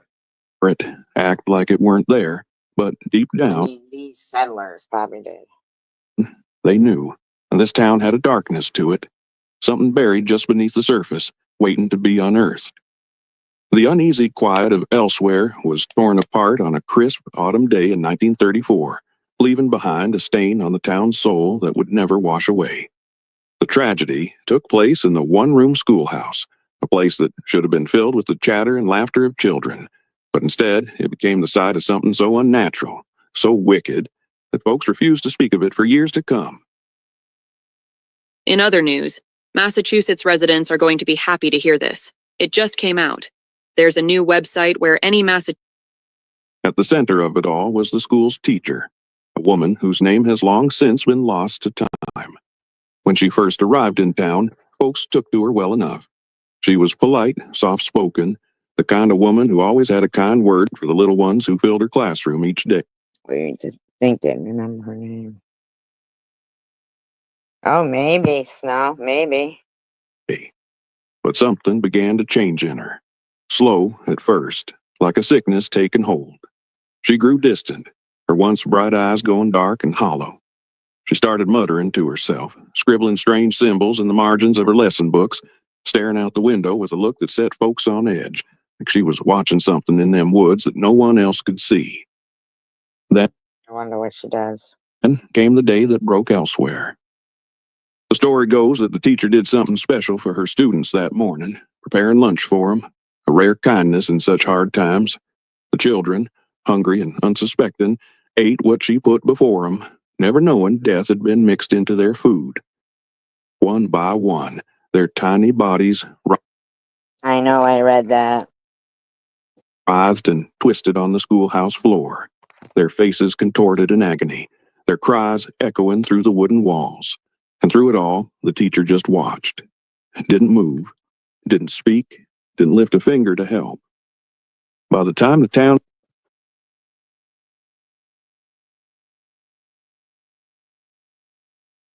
folk heard the screams and came running, the deed was done. All but one of the children lay dead, their small bodies cold and still. The lone survivor, a boy no older than 10, had refused to eat that day. Something about the food not smelling right, setting off an instinct deep in his gut. He was the one who raised the alarm, running barefoot and wild-eyed through the streets, screaming.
BRB.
Yes, he's so cute.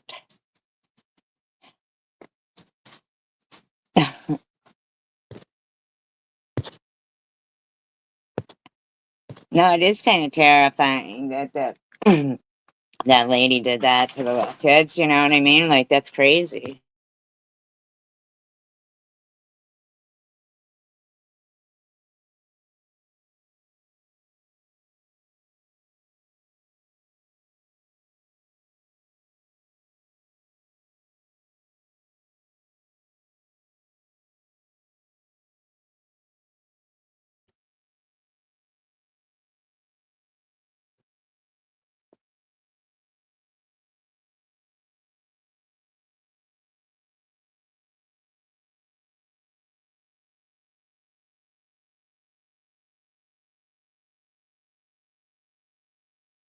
Hello, Mark Barton here from Sandy Hook Promise.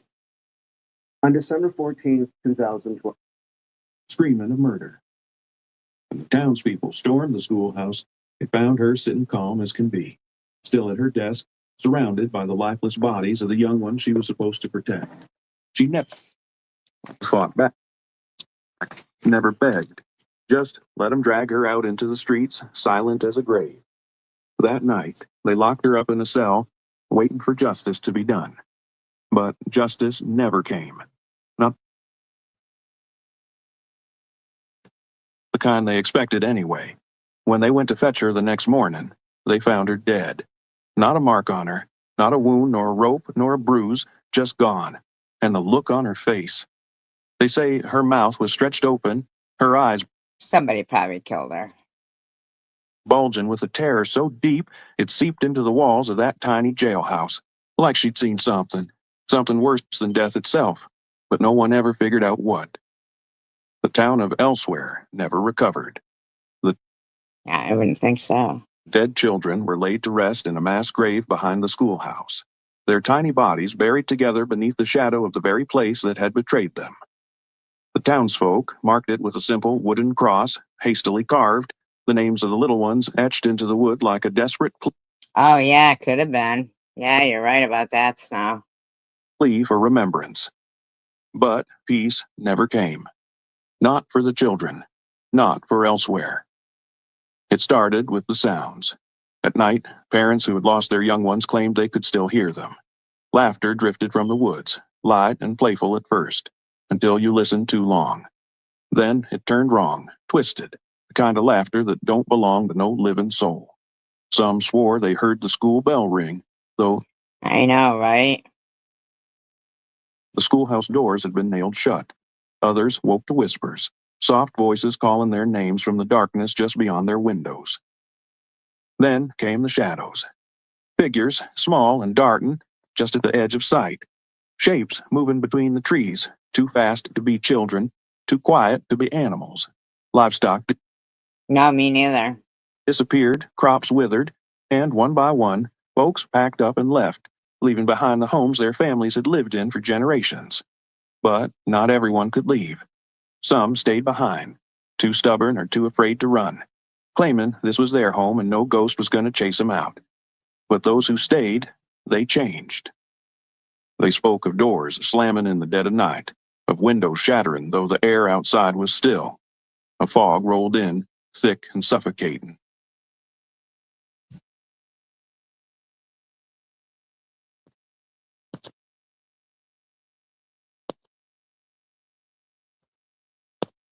Oh, I'm just, I don't know. That's up to you if you want to go back. I mean, I've just been kind of fluttering around, looking at stuff. Wrapping itself around the town like it had a mind of its own. I watch him too, Mr. Ballin. He's kind of cute. It weren't long before even the bravest gave up. Within a year, every last family was gone. The streets fell silent. I did hear about that. I think it's kind of rotten that the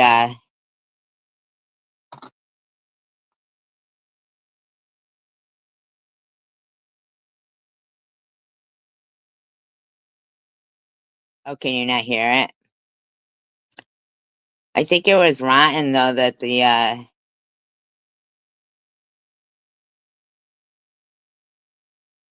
the family, like, they came and they took the one, and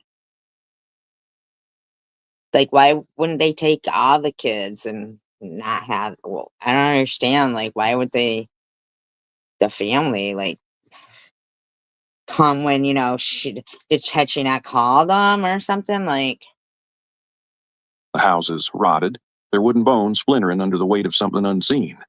And the schoolhouse, it still stood, empty but not abandoned. The town of Elsewhere didn't just die, it was devoured.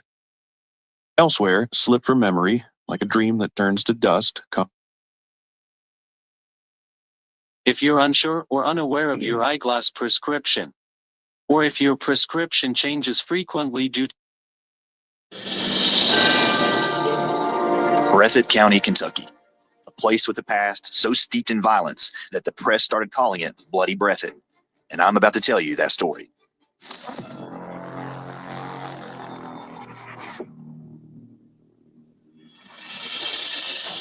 Kentucky. Mention that state, and people often picture bluegrass, bourbon, and maybe a few horse races, and possibly coal mining. But if you bring up the topic of blood feuds, the mind drifts to the Hatfields and McCoys, two families split by a state line, taking pot these people are always fucking fighting, huh? shots at each other for decades. But Kentucky, well, it's got a few other bloody sagas that would make even the Hatfields and McCoys look like a backyard scuffle. Let me tell you about Breathitt County in the early 1900s. The press called it Bloody Breathitt for a reason. A small town simmering with more than just tension, but raw violence. One of the more brutal Man, I'm kind of glad I didn't live back then. sagas from this place, the Hargis-Cockrell feud. Think you know your small town dramas? This one's got politics, guns, and a body count. Jackson, the county seat, was the stage for this tale of blood and bullets. Back then, the population was only about 1,000. Today, it's barely double that. It's a place where politics and power were as important as coal and timber. The town of Jackson. Yeah, but the family came when she called them. I mean, let me see. We'll go to her.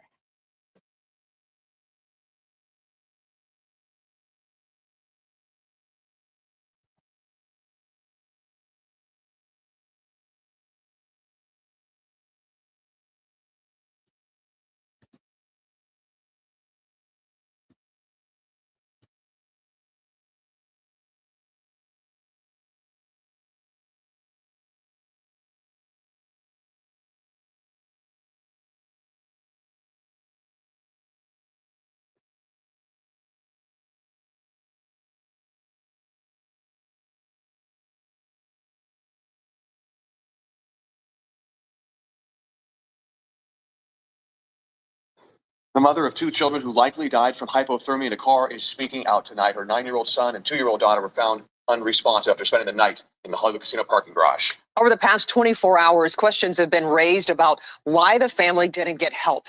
During a press conference today, Mayor Mike Duggan revealed that family called the city in November, but nothing was done.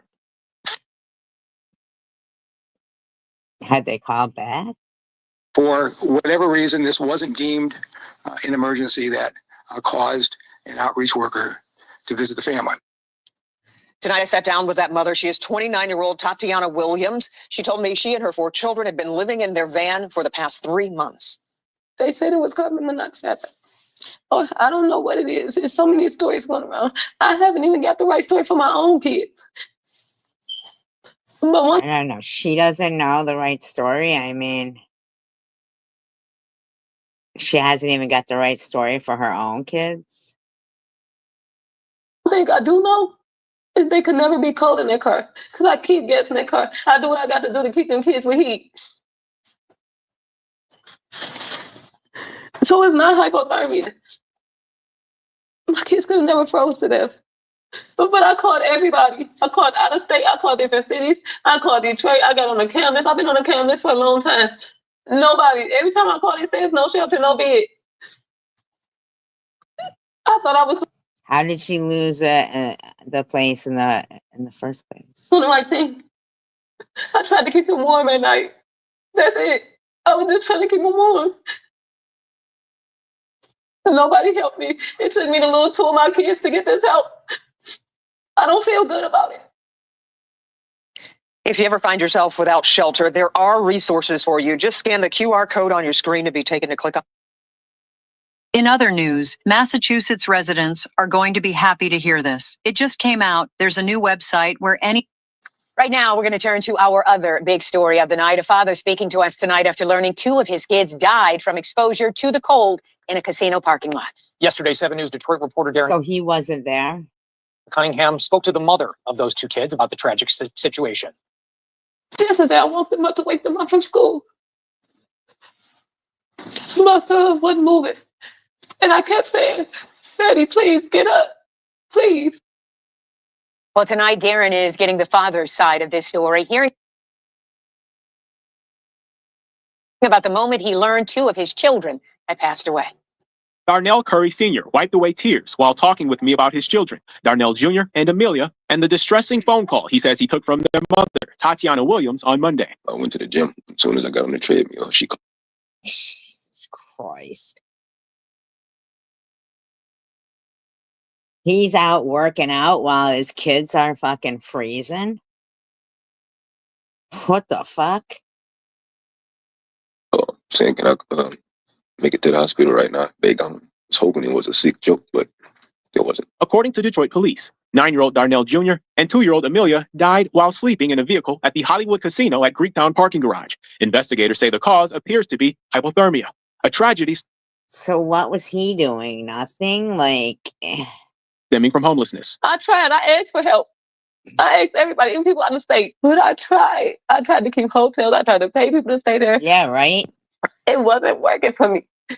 You know, people just didn't like too many kids at their house. I spoke with the children's mother Tuesday evening. She told me she's been living in her vehicle for 3 months, along with her 4 kids, her mother, and 2 teenage siblings. She says she reached out to Curry, who's the father of... Hold up.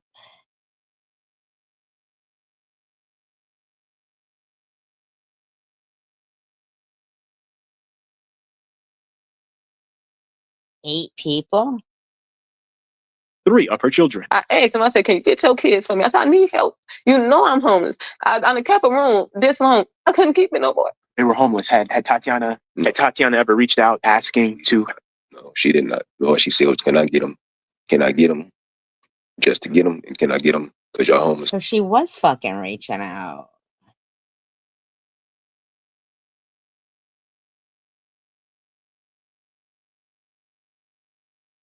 There's 2 different things. She said she had been homeless for 3 months. That's what I saw about 3 months, but she ain't never said nothing to me. Nothing. So all them other sob stories, they can cut all that. No, she did not. Curry, who lives in Novi, says Williams never specified why she wanted to drop their kids off to him. She just asked, can I... What the fuck? His hair's all done and stuff. Like, he's going to the gym. get them for a couple of days. But I told her I'm working and all that, and I'm out here. We're not close to each other, so I couldn't. But she knows all my family is right around the corner from her. Did she reach out to any of your family? No, she did not. And she knows she could have, like we always used to do. He says the last time he held his children was a month or 2 ago, and that they typically FaceTime.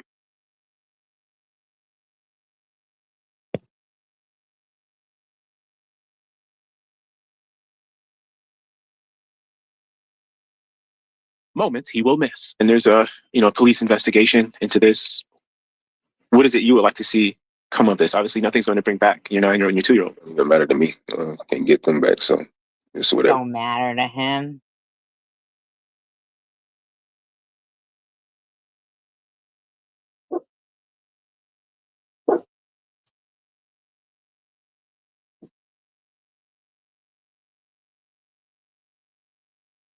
Darren Cunningham, 7 News Detroit. No, you cannot get them back. Our heart aches for this family. I mean, they're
climbing to new heights of quality and achievement.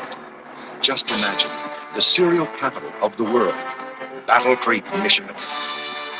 We're known as the health city and the international city for the development of the ready-to-eat cereal business in the early 1900s. Well, I know, but still.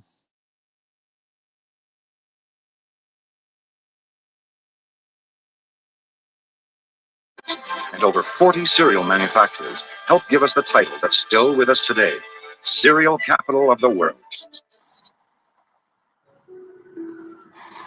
If you've ever eaten a bowl of cereal, chances are you can thank the city of Battle Creek, Michigan. William Kellogg first invented cornflakes while working at the city's sanitarium in 1896. Ain't that some shit? Shortly after, Charles Post founded his own cereal company in town. Unlike other towns such as Detroit and Flint, who lost their primary businesses, Battle Creek has retained Kellogg's, and Post still has a large factory as well. But in the 1980s, Michigan was in a troubled state. 1982 saw a record high unemployment level of over 17%. The state budget had undergone cuts of totaling $778 million. This time was also the beginning of what would eventually become known as Satanic Panic. Satanic cult. Satanic cults in Battle Creek, it says. And how they impact our families, our children, and our community. The Satanists believe that good is evil and evil is good. It is, in fact, a symbol of degenerate behavior, and this is part of our problem. I don't know who's behind it, but it's happening. Number 666, and it's used in the universal product of 7th generation satanic worshiper. There are many crimes that are unsolved in our cities, and many of those crimes have ritualistic overtones. In 1980, Canadian psychologist Lawrence Pasdar and his then patient and future wife Michelle Smith released the book Michelle Remembers, an alleged biography of the woman's ritual satanic abuse as a child. The book was a bestseller. Serial killers and the occult were in front-page news. The public was frightened, and in 1982, the citizens of Battle Creek would see the first of 3 young women brutally murdered in the span of just 7 months. Did a serial Wow. Those serial killer, another unsolved one. killer solve Serial City? Goes on in San Francisco for the man known as the Zodiac Killer. The serial killer known as the Doodler. There could be a serial killer in Chicago. A Long Island serial killer. Phantom Killer. Jack the Ripper. The Oakland County child killer. The Atlanta murders case. A freeway phantom. Frankfurt slasher. 4 children have now been murdered. Killed 5, says he's going to kill again. 15 brutally murdered young women. 24th victims. The pattern was the Fucking crazy. 24 victims. And same. One by one, the death count started rising. Serial killing, I think that's at epidemic proportions. This is serial killer. Man in a mask robbed, tied, and stabbed him. Strength, stuffed with burlap bags. Disemboweled in this alley. It is highly unlikely that these women were murdered by separate men. Where will the killer strike next? They still do not know who's responsible. They kill simply because they like it. Serial killers keep killing. Police can't answer who or why. That's the question that we'll never know. I don't want to live the rest of my life That's sick. wondering if this person's going to be caught. Hope they'll get answers one day. I believe that there's someone out there that has knowledge. Zodiac said he shall never be caught, and he's probably still at large.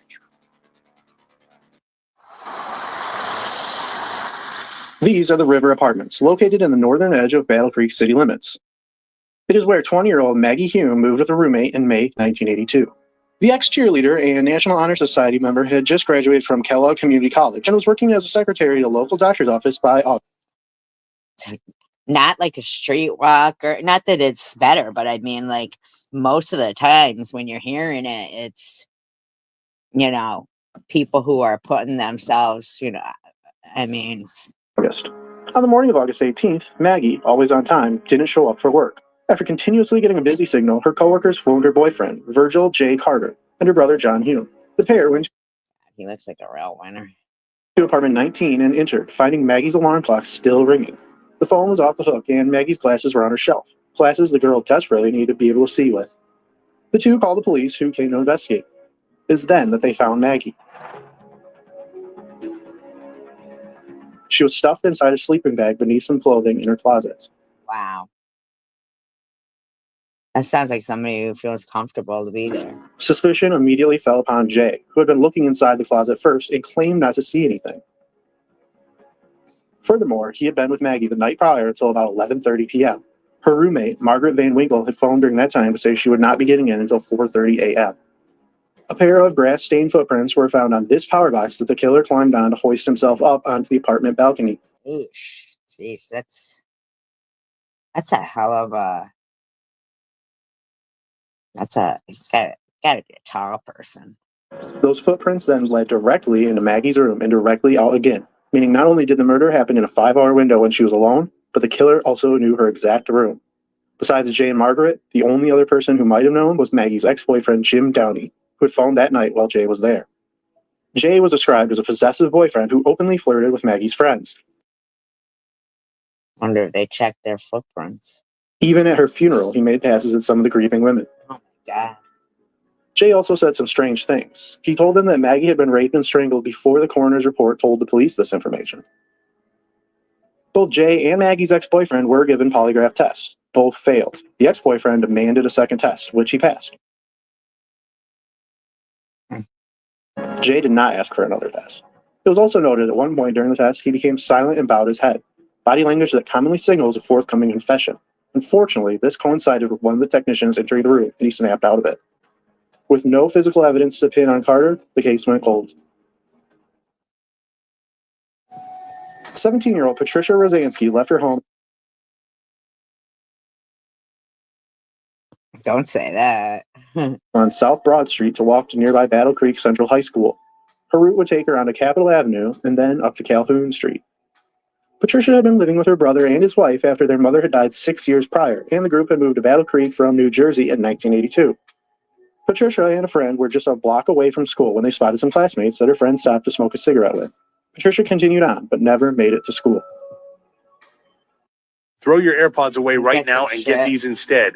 Amazes me that it's 2025. It's always and just people are like still that wearing one decision. Next, we travel 13 miles northeast of Battle Creek to the village of Bellevue.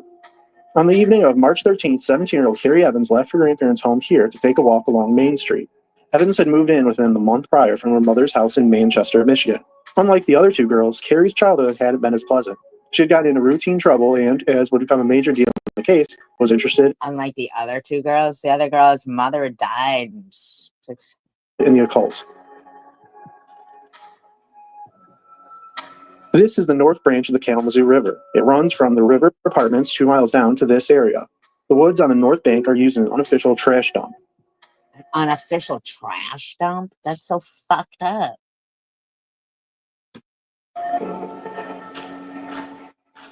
It was April 6, 1983, when two people searching for scrap metal found the body of Patricia Rosansky hidden underneath leaves and branches in a shallow gully full of trash. That's so messed up when they just discard people like they're trash. Her mittens was still frozen to the ground she had gripped during the struggle. Heavy blows from a cylindrical object such as a tire iron had crushed her skull. Like Hume, she had been sodomized. A nearby napkin had semen on it, and in her hand was a clump of hair. I wonder if they still have that napkin. And a clump of hair. Police now had a second murder on their hands, and before they even knew it, a third body turned up. I thought that was the third body.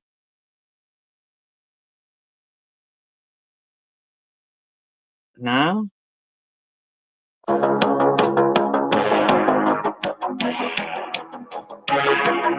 A mushroom hunter was walking the grounds of the Kellogg Sportsman's Club just outside of Bellevue when he found Carrie Evans' body.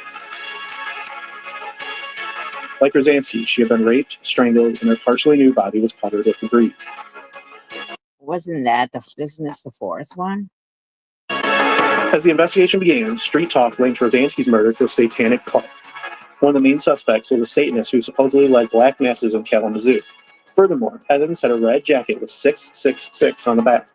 At this point, the infamous McMartin preschool case was fresh in the news, and the citizens of Battle Creek panicked that a cult was murdering their children.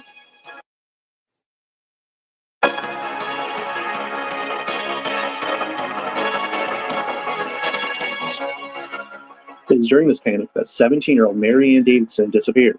The high school senior was last seen leaving her job at the former Mr. Don's restaurant here. Her car was still in the parking lot. Oh my God.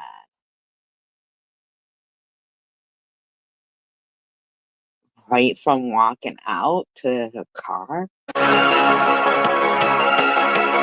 A massive search was launched, and over 50 citizens called in with information. Finally, the tip paid off. Mary was tracked to a hotel in Cheektowaga, New York, where she was shacked up with a group of traveling magazine salesmen. She left voluntarily with them and was noted as promising to send weekly letters to her parents. What? about how she was. While this comical event was the last of the missing girls, the story of the Battle Creek killings was far from over.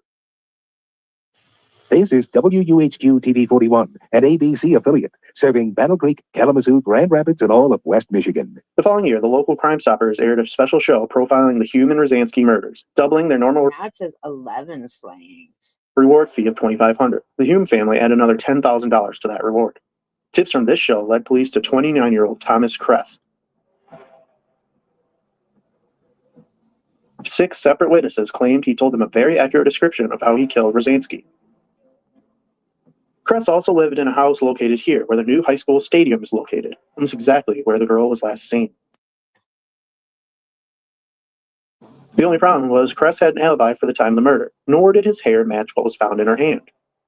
Despite there being zero physical evidence and one of the tipsters later admitting to lying for the money, Thomas Kress, a man with the mental capacity of an 8-year-old, was convicted and sentenced to life in prison for the murder of Patricia Rosansky.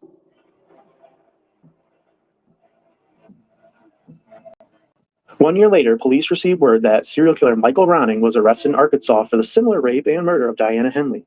He admitted to killing several other women in different states. These people, man, they just were going off. And it also Just crazy. lived directly beneath Maggie Hume in 1982, moving out the day after her murder. Oh my God, he lived right underneath the first one and moved out the day after her murder, and they didn't pick up on that. What the fuck? Holy shit. But where did he go? I mean, because there was other murders after that.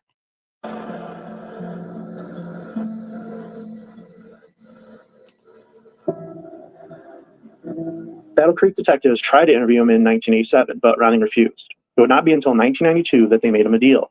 If Ronning would confess to any murders in the area he committed, he would be transferred back to Michigan where his family lived. Finally, in 1996, Ronning was flown up to give his confession for 3 homicides: Hume, Rosansky, and Evans. Things looked good for the case, until Ronning started talking. In the Hume murder, Ronning claimed to have gone down to the river to fish that night. Coming back, he watched Hume through a window near the complex's maintenance shed. This was the area that Maggie's wallet was found in a pile of grass clippings in 1983. But there's an issue with the statement. Maggie's apartment is on the northern side of the complex. Ronning and the clipping pile is on the southern side. There are 3 buildings between that area. He also claimed he entered the apartment through a window when it was known the intruder entered and exited the door. In the Rosansky case, he claimed she did not put up any sort of struggle and was killed with a rock before he left the body on perfectly flat land. 4 separate families. It just seems like, in my opinion, that these detectives don't really detect anything. Members told detectives that Ronning admitted to lying about the murders just to get the deal, and he was sent back to Arkansas. Another strange twist would come in 2008 when Mark Allen Schmid was arrested for robbing a bank in Ann Arbor. Immediately before the robbery, Schmid entered the police station and complained he was having trouble acclimating to society after 15 years in prison. Upon his arrest, he was... Why was he out? Oh, what?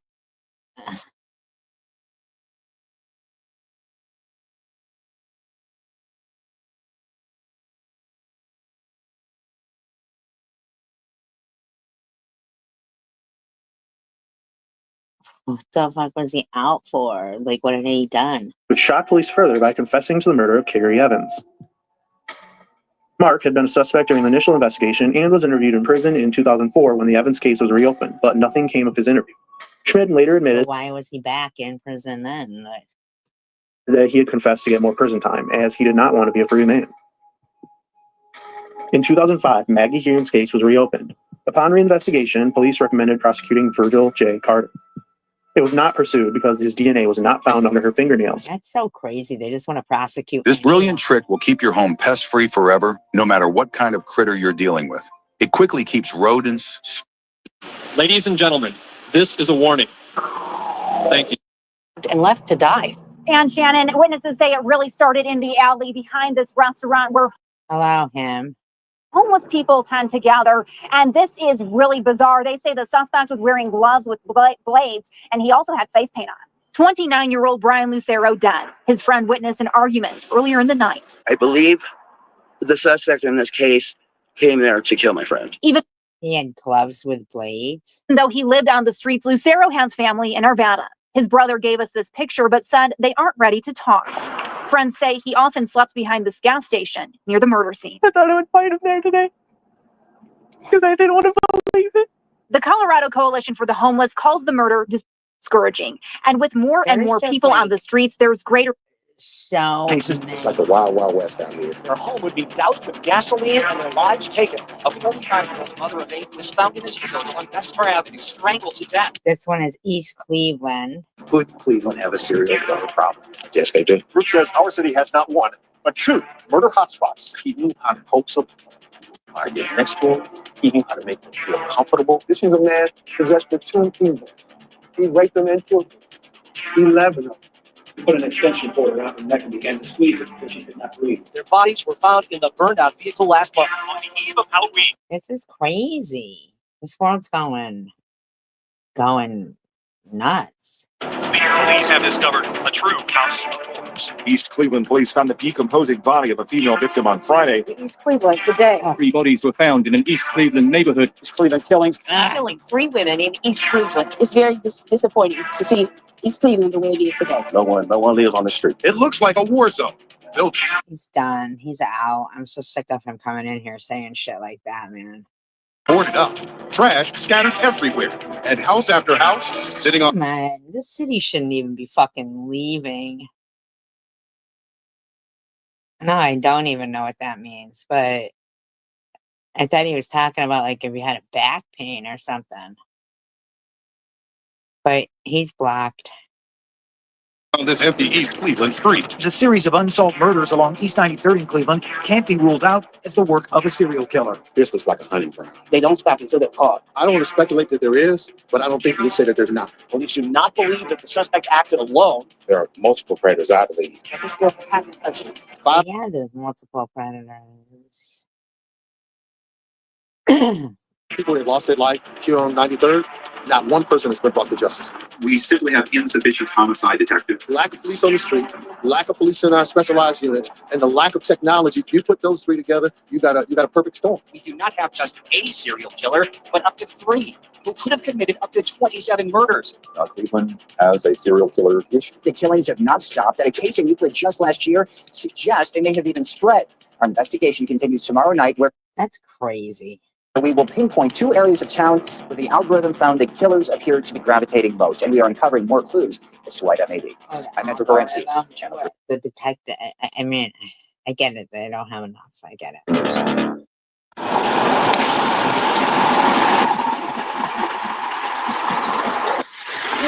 East Cleveland, a suburb of the city of Cleveland itself, it was incorporated as its own city in 1911. I know. He is a crazy one, Sharon. He is. Section of Major Road, Euclid Avenue, is known as Millionaire's Row, where many of Cleveland's wealthy owned homes, including John Rockefeller. But like most Rust Belt cities, East Cleveland began to feel the fallout from deindustrialization and white flight further away from the city. By the 1980s, like many major cities, East Cleveland was in the midst of a crack epidemic. With the increase of drugs saw the increase of crime, and with that saw the rise Who was their mayor? of serial killers.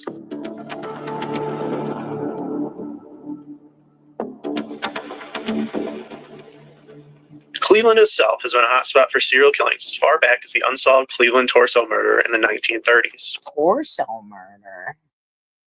No, I got rid of him.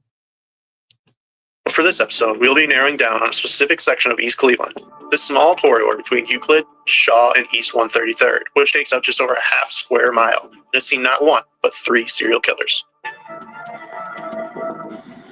We begin at the infamous Elderwood Chapman neighborhood. This section of about 4 blocks is a hotspot for... Oh my God, it's just all abandoned fucking tenement houses. Urban explorers and photographers for being almost 100% abandoned. Rumors state that the area was largely abandoned after a fire swept across the neighborhood, killing several residents, including children. While this certainly could be the case, no documents exist that support this tale. What we do know, however, is this. In 1911, General Electric acquired the National Electric Lamp Association and moved its entire lighting division headquarters to its factory in East Cleveland. And all of these companies are still fucking thriving, too. Complex of 7 factories, Nella Park became the nation's first industrial park. Because of this, the city's economy was doing well, and more immigrants began to come in search for the American dream. The area surrounding Nella Park saw the construction of a great deal of homes and apartment complex. and by 1920, it had expanded to Elderwood. The vast majority of these buildings were constructed that very year. It must have been a nice neighborhood. The men were close enough to be able to walk to the factory for work. Housewives could stroll right up to Euclid to do their shopping, and the children could play in the neighborhood. There must have been a safeness of knowing all your neighbors in the small little area. Still a lot of trash on it. Oh no, that's snow. Sorry, my bad.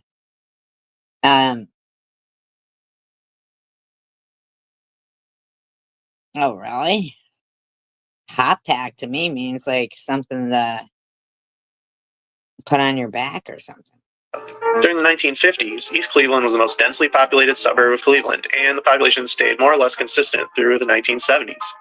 By then, the neighborhoods had been switching to primarily African American, and by 1980, 86% of the city was African American. With the dawn of that decade, the city began to see the problems that Cleveland was having spread to them. City government was having problems with both finances and corruption, and the state formed. So I wonder who was the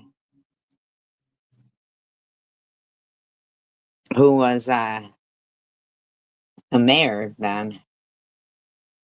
A commission to deal with the financial emergency East Cleveland was in. At the same time, citizens were faring no better between drugs and crime. Anybody want to look up who the mayor was in the 80s of East Cleveland? Itself was known as being rife with drugs and murder. With less and less work available due to the closing factories, many citizens just up and left.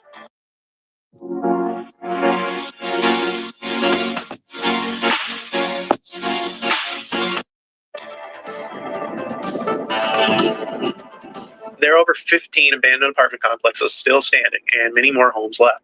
Today, there have been actually some buildings renovated or torn down, but the majority are left standing. And as the buildings stay, so too does the crime. Cameras now monitor Chapman and Elderwood. The sign states for those illegally dumping trash, but they are also they don't do nothing about there it. for more serious reasons.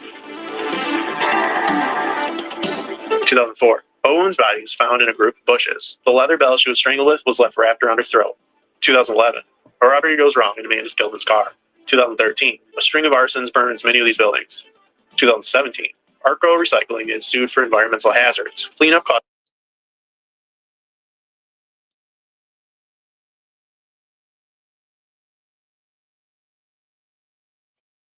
We'll look them up.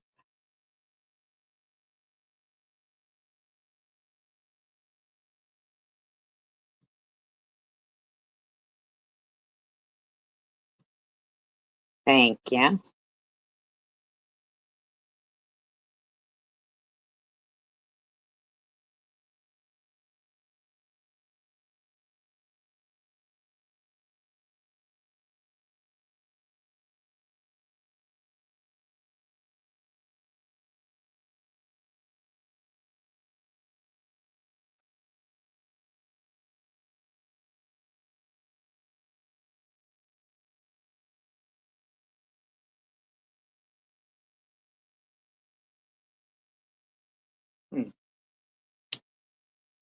Not much.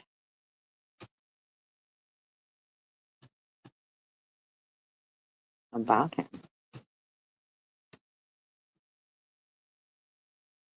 Hello, Gypsy.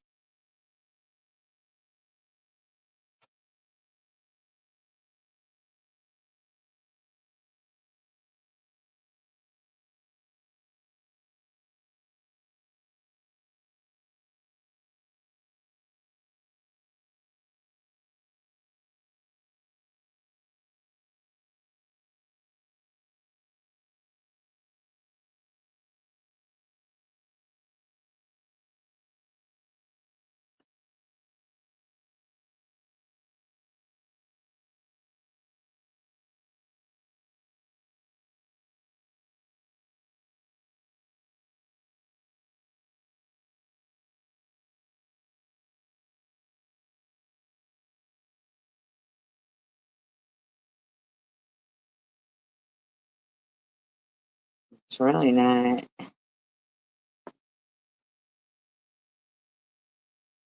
This is 2 weeks ago. The stock market is open for nearly 7 hours a day, but don't even think about trading it after.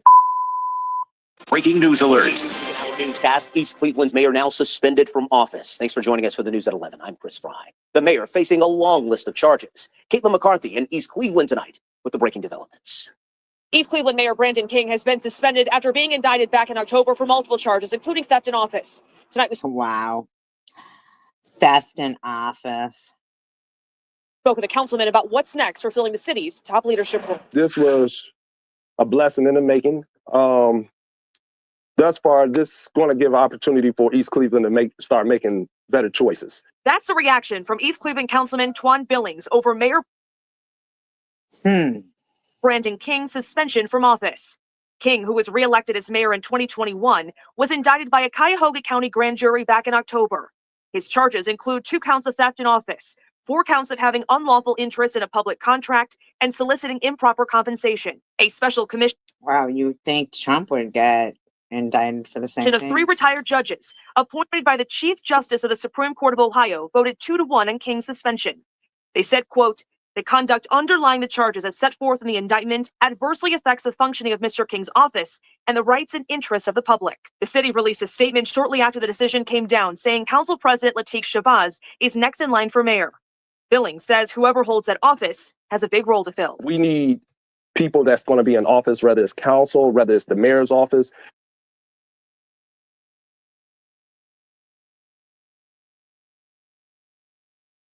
Guy's off the chain.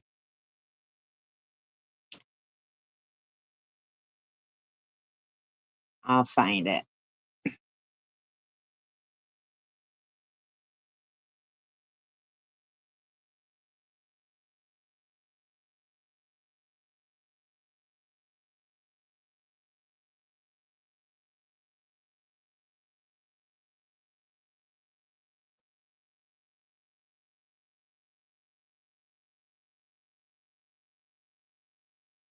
Didn't I already read this to you?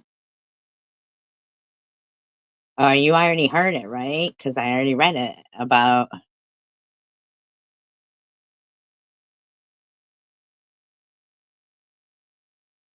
Let's see what his comments are. We'll do master POS theater on his stupid comments to his idea of moving in. Janelle says, some people just want attention. And when they get it, they want to whine and cry about it. You get what you give in life. And I agree 100%. What a fabulous idea, E-Babe. You are full of great ideas. And since they both sober, the new move shouldn't be an issue. How about you move, Janelle? Why don't you move out of your mother's house? E-Beggars, very macho, like, says, right? I think it's a fantabulous idea. And Janelle says, right? I think that they should take your advice. But it sounds like SG doesn't even want the S to the V living with her. She said they are grown adults and can figure out where to live. Well, I said we're all fucking grown adults, but you're not figuring out where to live, are you, Janelle? Kyle says, Janelle, you do realize you're almost 50, never married, an addict. I thought she was married before. And living in your parents' trailer with your 4 kids, right? I don't think it's a trailer. And she doesn't have her 4 kids there. Almost 50, and you still think conservative Republicans are on your side. Well, that's true. I can guarantee you 99.9% of your Christian friends think the lowest of the low of you. I think he's probably correct there. You're the main topic in every conversation, and not in a good way. And he says to Janelle, not too late to move out of that backwoods H-Billy town and become a progressive. You will never, ever accomplish anything in life as long as you're in the MAGA cult. Janelle, you've been indoctrined since day one, raised listening to right-wing propaganda and conspiracies, aka lies. You don't even realize it because that's all you know. You're stuck in this racist mindset, and you will teach your kids and grandkids the same thing, and the cycle will never end. Well, Battle Creek is pretty racist. Censure of a Khan, the stalker, says, I highly suspect that SG has a side bartending gig, and these engagement Super Bowl parties. Okay, we already read that one.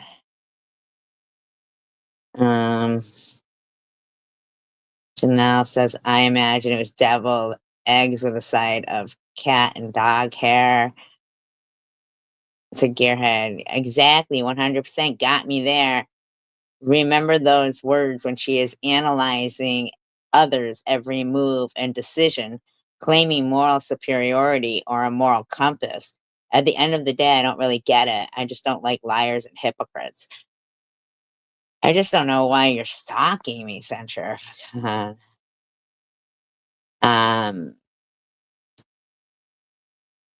Crazy Court says no. Gearhead says, I can't see that working either. They both have strong personalities that might clash.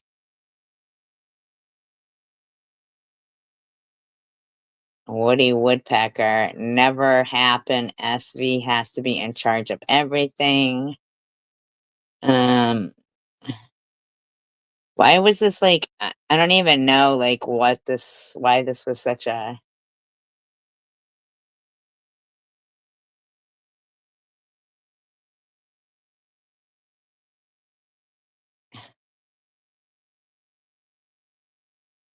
um and Melissa pipes in with, that's funny, Gear talks about stalking. Isn't that what his friend did recently to me and my pics? Who? Who's the who's the friend that's doing that to you in your pics? I haven't spoke on that thing in how long? Hypocrites everywhere. Wow. I don't even know what she's talking about.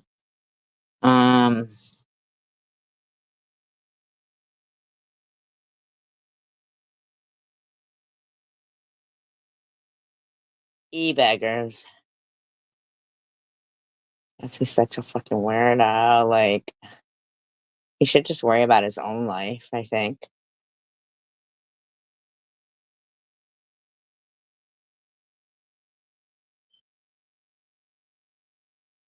And then that Miss Tina is always saying the same thing. Why won't you let Sharon live with you? Why won't you let Sharon live with you? Why won't you let Sharon live with you? Like, what is wrong with that person?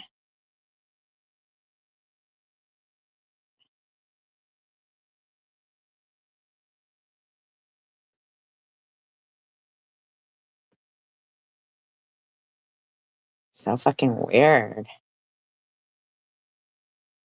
It's so odd to me that there'd be 68 fucking comments about Ellen's medical condition. Like,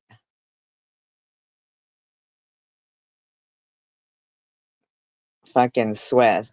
No one was bashing anyways. What I said was stop being a bitch if you are dealing with serious health scares. How about you just stop being a bitch? I have a right to stick up for myself by a person regardless of their diagnosis. She wasn't doing anything to you. I must be naive to think people who are battling a health war, the last thing should be adding is more battles. Go fuck yourself, Swiss.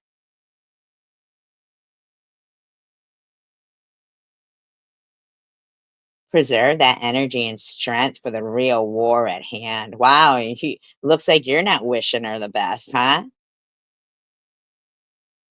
I'm sure someone is being paid to stir some drama. Being paid? We all know in reality, Satan don't give two poops about anyone, not even herself. Wow. And eBeggar says 100%. And Janelle says, facts, 100%. Swiss just happens to be right. Does that upset you? Actually, she doesn't happen to be right, Janelle. eBeggar says, stating claim with the receipts to back up claim isn't kissing ass.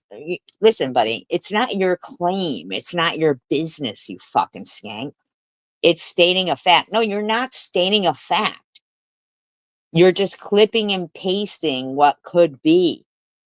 considering I got targeted for not being empathetic to Ellen. Okay, yeah, and I'm well within my rights to defend against bogus claims. See? See? Will you be okay, Kenzie?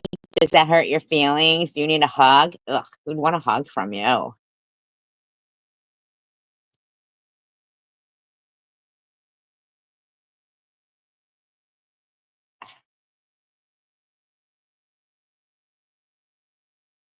This Kyle person says to Janelle, never okay to bully a disabled person. You walk away, period. Is that what Trump's been teaching you, to mock the disabled? Ellen says to Swiss, you told me to tell my doctor to give me a feeding tube. Do you have any advice on gaining weight?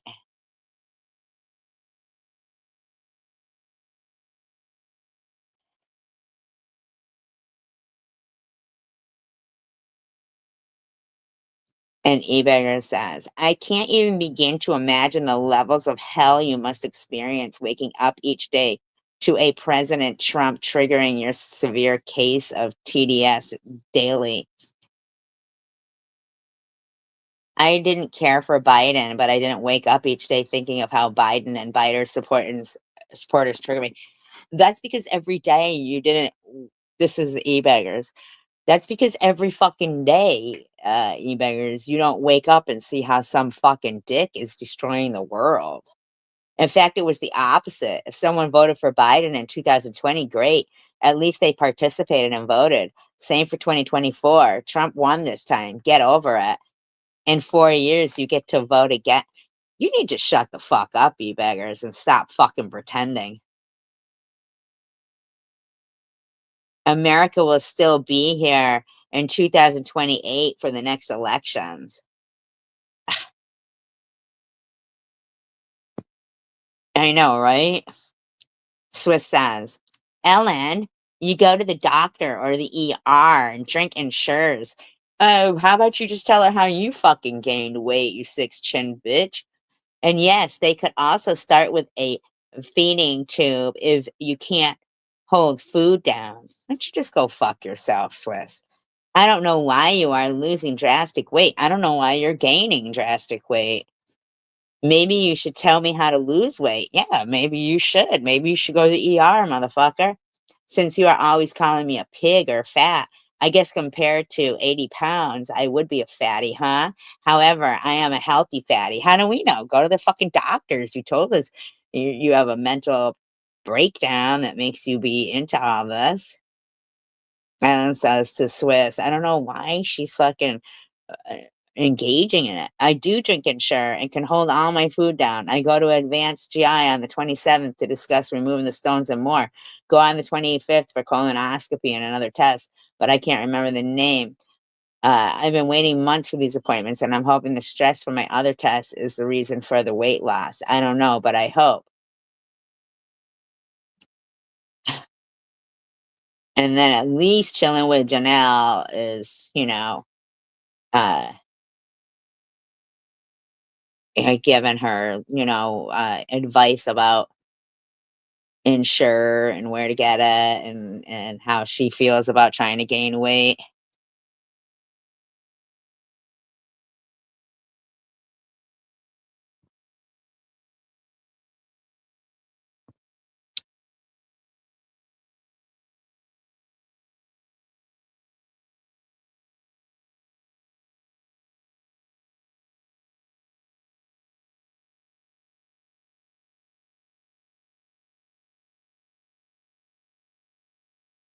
Well, and then Swiss goes, well, all in all, I do wish you well. Obviously, something is going on.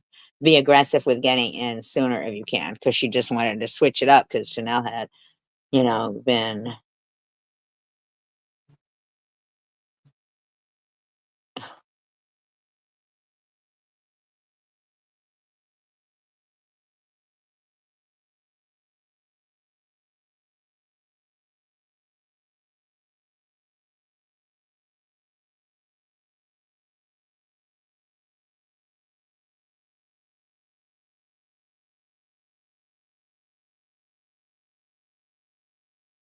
This Tina goes, not okay to bully people, yet you were using homophobic slurs yesterday. Now, did you see what they were writing about? I'm reading E-Beggar's comments on what he said about Ellen.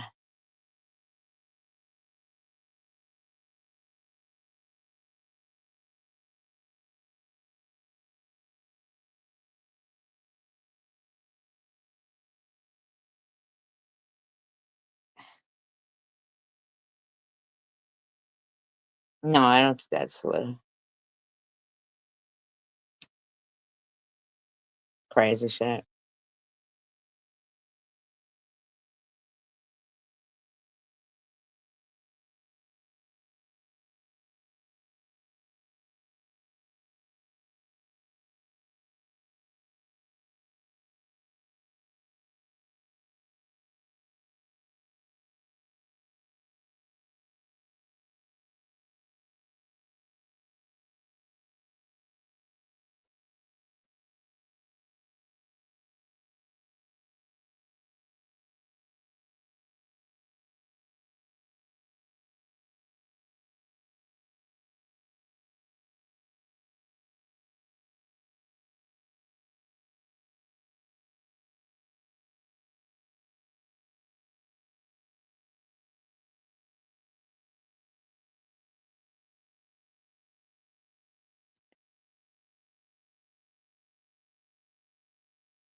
I can't get hard, not even with the blue pills. secular Will the is salt fucking trick what? work for me? What? All right, pay attention. If you're over 35 and not as firm happening along this route? Well, in this video, I'll be trying to answer that very question by exploring 10 separate disappearances that have taken place along Interstate 85 in the last decade. Now, I don't think I'm near Interstate 85. I don't know if any of you guys are, but be careful. Cases that may be connected in ways that have yet to be fully uncovered. So, without further ado, let's get into the first case. On Tuesday, the 25th of November in 2014, just 2 days before Thanksgiving, an 18-year-old girl named Aaliyah Bell left her uncle's home in Rock Hill, South Carolina, for what should have been a short walk to her godmother's house. Oh, man, it's always that short walk, man. But somewhere along the way, she mysteriously vanished and hasn't been seen since. Earlier that evening, Aaliyah had been spending time with her family as she helped her younger sister with her hair before stepping out at around 10 p.m. to see her godmother, but strangely, she would never arrive. Neighbors would later report hearing distant screams and seeing a dark-colored car in the area, but no one could confirm if it was connected to Aaliyah's disappearance or if it was just a coincidence. Just the thought of these poor parents just wondering where their kid is. So her family, confused and desperate for answers, immediately started searching for her, but their initial efforts uncovered nothing of note. Days soon turned into weeks, and as Christmas came and went, it became painfully clear that Aaliyah was not coming home, leading authorities to step up their investigations to try and find the missing young woman. And soon Step up their investigations. They should have fucking stepped them up right then and there. enough, a major breakthrough was made when a suspected serial killer named Rex Heuermann was arrested over the murder of multiple women in Gilgo Beach, who just so happened to own a summer house in Rock Hill, South Carolina, the very same area where Aaliyah disappeared. So, as a result of this discovery, police began to make connections between the cases in the hopes that they had found their man. However, just as before, this lead eventually went cold, and to this day, Rex has not been officially linked to Aaliyah's disappearance. So after It's Interstate 85, America's human trafficking highway. a decade of searching, her case remains unsolved. No new leads have come forward, and no confirmed sightings of Aaliyah have been shared with the family. But as tragic as her disappearance is, the harsh reality is that many young women who go missing under similar circumstances don't always stay missing, as some are found, but with a fake. Terrible. Terrible how they just fucking... And there's so many fucking DNA test kits just sitting there.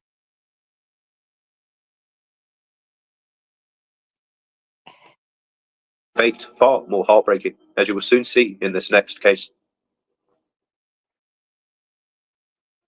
On Wednesday, the 20th of November, in 2024, a 22-year-old woman named Tahaley Payton was supposed to be spending time with her boyfriend on 10 years later. You know, in between those 10 years, other people went missing. You know that. Trip to the city of Charlotte, North Carolina. But after getting into a heated argument, her boyfriend would destroy her cell phone and leave her behind, which would be the last official time that anybody would see her alive. In the days following this event, Tahali's family quickly noticed They checked him out. that they were unable to get hold of their loved one. So after days of no contact, they eventually decided Okay. to report her missing to the local police. However, after weeks of intense searching and investigations into her case, Tahali's body was unfortunately discovered in the Catawba River, just a short distance from Interstate 85. The circumstances surrounding her death were confusing to say the least. Her body was found naked, with only a few braids left in her hair, raising questions about the person responsible and where her clothes and the rest of her They fucking ask her boyfriend. hair were. During the investigation, claims were made that she used a cell phone to dial 911 from a local Circle K store. However, Tahali didn't have a phone on the trip, as her baby's father had broken it before they left, meaning she had no easy way of getting in contact with anyone on her own. So, upon conducting an autopsy, authorities initially suggested that she could have died from complications related to diabetes. Oh but my god. Jeez, oh Pete. Complications related to diabetes. Ugh. Tahali had given birth just a few weeks prior, and her medical records showed no indication of diabetes or any other related illnesses that could have been linked to her strange death.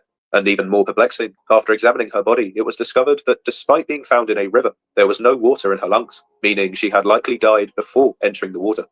Rumors then began to spread that she was using street drugs, which could have. Oh my god. They do anything to get out of figuring it out. Have contributed to her disappearance and unfortunate death, but no substances were found in her system, once again pointing to the very real possibility that she was a victim of murder. However, despite these clear indications of foul play, the police are still yet to declare the case as a homicide, with no suspects being named thus far. So for now, Tahali's family can only sit back and wait for more evidence to come to What about her boyfriend? light, a tragic situation that seems to be far too prevalent in today's society, which can be further backed by this next story.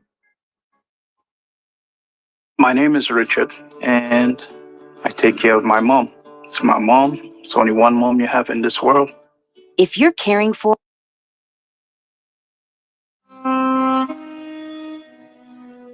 On Sunday, the 2nd of June in 2024, a 23-year-old woman named Tamaya Williams was captured by a surveillance camera leaving her home in Montgomery, Alabama, before she would mysteriously disappear.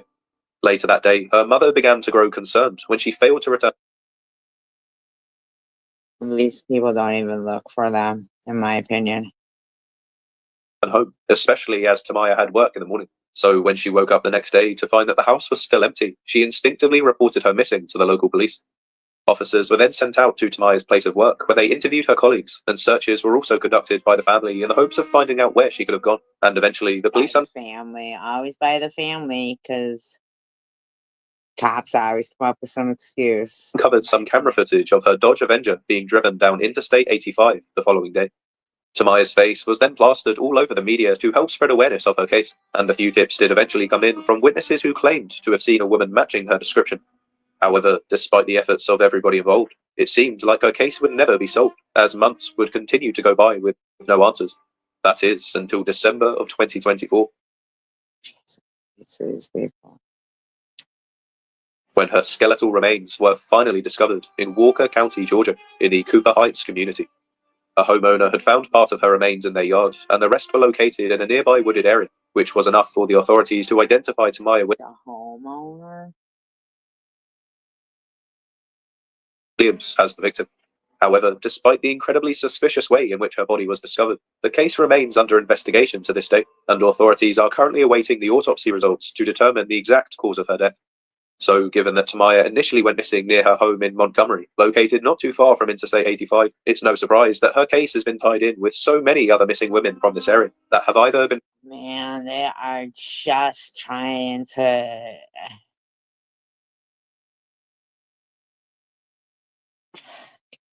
found deceased or remain elusive to this day. And I can think of no better example to highlight this bleak reality than with this next case. On Tuesday, the 13th of September in 2022, a 25-year-old woman named Alyssa Nicole Now he goes backwards 2 years. Taylor was last seen getting into a truck with her friend Danny McNeil in Oak Hall, Virginia, before she would mysteriously disappear. Earlier that evening, Alyssa had informed her family that she would be traveling with Danny, and that very same night, police body camera footage captured her inside his truck during a routine traffic stop in Exmoor, Virginia. In the footage, she appeared unharmed, and there was a routine traffic stop. Nothing to suggest that within hours she would vanish without a trace. However, by the early morning of September 14th, McNeil's truck crashed and burst into flames on Interstate 85 in Hill.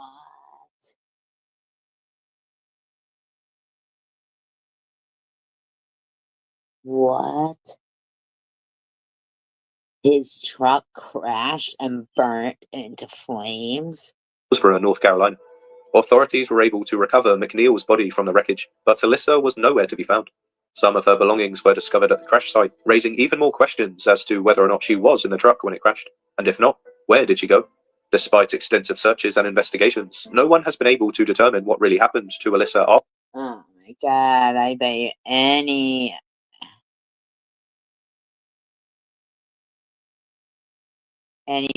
money, like her body probably got thrown from there. I mean, like, after that traffic stop. And with no confirmed sightings and no solid leads, her family remains desperate for answers, holding on to hope that one day the truth will come to light. But as unsettling as her disappearance is, Alyssa's case is just one of many involving missing women along Interstate 85. And as I have demonstrated so far in this video, each case is equally as suspicious. okay, I don't think they're trying to give you a hard time, Sharon. I don't think so. Pointing heavily to foul play or even potentially human trafficking, a fate which also seems to have met this next victim. Could we use your house to trial our 20? The cops took her out of the truck and then, I mean, like, 24-hour bathroom upgrade system? We're looking for homeowners within valid states to test our new 24-hour bathroom remodel service. On Thursday, the 1st of February in 2024. All right. TMI, though, TMI. A 16-year-old girl named Asata Amun was captured by her doorbell camera running out of her house with no shoes on her feet before she would strangely vanish. A 16-year-old girl running out with no shoes on. On Thursday, the 1st of February in 2024, a 16-year-old now he's back to 2024 girl named Asata Amun was captured by her doorbell camera running out of her house with no shoes on her feet before she would strangely vanish. The next day, she was reported missing by her father, Kwabena, after he watched the footage from the night before. But despite leaving in her bright pink pajamas, no witnesses would come forward. In the days leading up to this incident, Asata had why would she leave in her pajamas with no shoes on? Complained to her mother, Jasmine, that she didn't want to stay with her father anymore. But given their parental agreement, there wasn't much that could be done. However, it would be revealed months later that the couple had actually divorced due to the fact that Kwabena had been abusive in the relationship. So once the police were made aware of this, they immediately and then the cops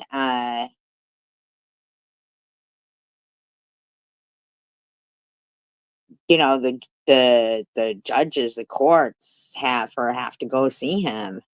Decided to conduct a search of the property.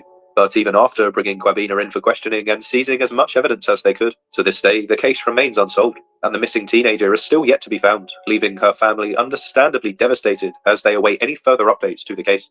Now, on first glance, you may think that this case isn't related to the others, given that Asata was never actually seen on Interstate 85. But one detail which I'm yet to mention is that her family lived in the small town of Buford, located on the outskirts of Atlanta. So it has been strongly theorized by the police, of course it is, that she could have been picked up by somebody in that area and then driven to the city. From here, we can only make assumptions, it makes but me given wonder the fact that they're always saying that that's what it is. If, you know, it's them doing it, and all right, no arguing in here. Come on, you guys. No, she doesn't go live because then they harass her. number of victims that have disappeared along this stretch of highway, I wouldn't be surprised if she ended. She's not saying that. She's saying that she doesn't go live because she's happy and she doesn't want to. Like, if she wanted to go live, then she'd be wondering, like, well, maybe I'm not as happy as I thought, you know what I mean? But she doesn't go live because she's happy. It up on Interstate 85, which runs directly through the city of Atlanta, known for its criminal activity. But moving away from assumptions and theories, this next case discusses the disappearance of somebody who no doubt was lured into the underground world of human trafficking, given the many unofficial sightings of her near trafficking hotspots. Unofficial sightings of her? Did they even check and see if there were sightings of her? On Thursday, the 7th of January in 2016, a 19-year-old student named Tiara Williams left her grandmother's apartment Now in he's back at 2016. Shouldn't he have been going in order? Greensboro, North Carolina, to meet an unknown friend named Travis. But in a shocking twist, she would never return and hasn't been seen since. That morning, Tiara had just enrolled herself in some early childhood development classes at Guilford Technical Community College, with prospects of one day making this her profession. But in the days leading up to her disappearance, little did her family know at the time that she had also been in contact. Yeah, but that doesn't mean that she was planning on disappearing with the guy. With an ex-boyfriend, someone she reportedly met up with that very night. So as days turned into weeks, her family grew desperate for answers, leading Tiara's grandfather to eventually start scouring the country for any signs of his missing granddaughter, where he would offer up reward money to anybody who would be willing to speak. However, despite numerous searches and police investigations, to this day there have still been no confirmed sightings of Tiara since that fateful night, and her family remain heartbroken as they continue to wait for closure. She didn't run away, though, because she wouldn't have, signed up for classes. 9 years on from her initial disappearance. But as tough as this must be for her family, one silver lining that they are sure to be holding on to is that one day they may be reunited with Tiara, which is a reality that many other families have been forced to dismiss after finding their loved one deceased. Hello, Mark Barton here from Sandy Hook Promise. On December 14th, 2012, On Saturday, the 16th of March in 2024, a 23-year-old mother named Brianna Winston was last seen leaving her Atlanta apartment when she would mysteriously disappear. I find it hard to believe that no white women went missing. I mean, come on now.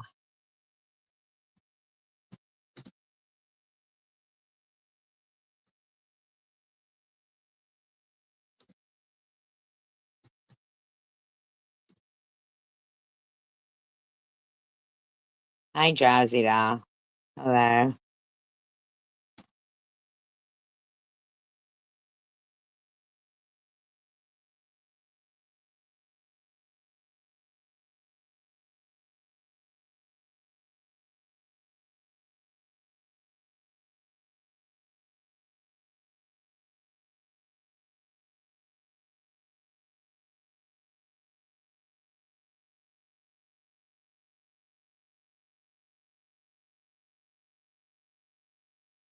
I mean, Gabby Petito wasn't the only woman who went missing. First of all, Richmond County deputies are searching for this missing woman, 37-year-old Jessica Tice, last seen July the 17th on Carling Road in Hepzibah. Tice may have dyed a red or pink hair. She has tattoos of stars behind her ear with Chinese letters on her neck. So they just don't get as much. Tonight at 10, the breaking news update. The Clinton Police Department says 2 people are now in custody in connection with the death of an 18-year-old. Colin Rubiello spoke with the Clinton police chief about that case. Clinton's police chief tells me the family of My Angel Walker now has at least some closure tonight after her body was discovered, and the Clinton Police Department now has 2 people in custody. I mean, I think that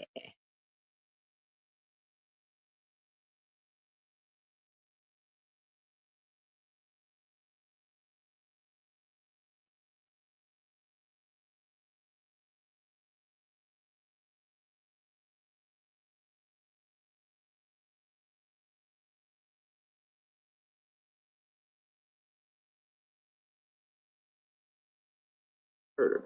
Most, if not all of them, were known prostitutes and drug addicts. On Thursday, the 7th. Okay. Hello, everyone. I have yet another case for you all of a young man who On Thursday, the 7th of January in 2016, a 19-year-old student named Tierra Williams left her grandmother's apartment in Greensboro, North Carolina, to meet an unknown friend named Travis.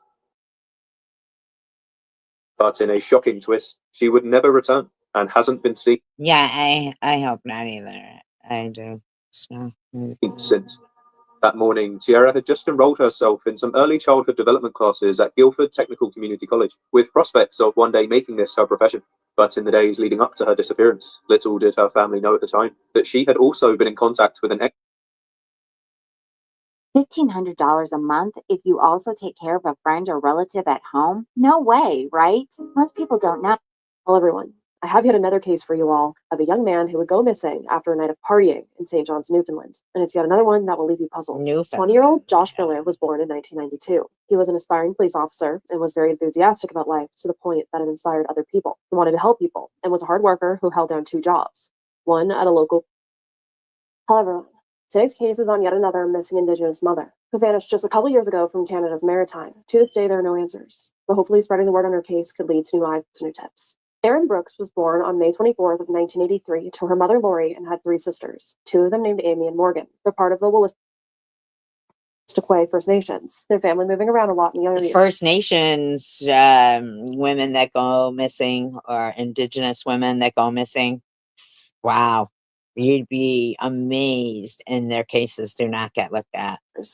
Lori saying that they weren't wealthy, but her daughters never went without. Growing up, Erin was said to be a happy child, always smiling and finding things to preoccupy herself with. Her mother Lori saying she was tenacious, boisterous, and would argue with the devil himself. However, as she got older, she began to have issues with her temper and would begin sneaking out of the house. After this began, Erin started losing herself in the party scene and drinking. At only 15 years old, Erin would give birth to her first son, who she named Austin. By 17, Erin would give birth to her second child, Liam. Morgan saying, and I quote, she was forced What a shame. to grow up pretty quick, and she struggled. She was still a child having children, and she wanted to do kid things. End quote. Her mother Lori saying, and I quote, it just spiraled out of control from there. And it wasn't that she didn't love her family, but she had an addiction problem, and we all know how addiction goes. You tend to wipe everything and everybody out of your life who isn't into that addiction. End quote. It truly seemed like after this, Erin began to hide her Nail her window shut. addiction and that darker side of her life from her family, that higher risk lifestyle she was living. Her sister saying that a lot of the times they didn't really know what she was doing. But despite all of that, Erin was still very close with her family. Her sister Morgan talked very fondly about how she missed going on long drives and getting coffee with Erin because that was their favorite thing to do.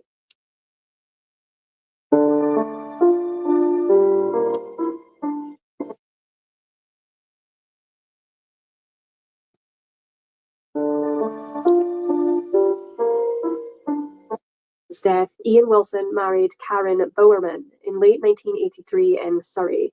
Both were educators. Ian led the science department at a secondary school, while Karen was the deputy.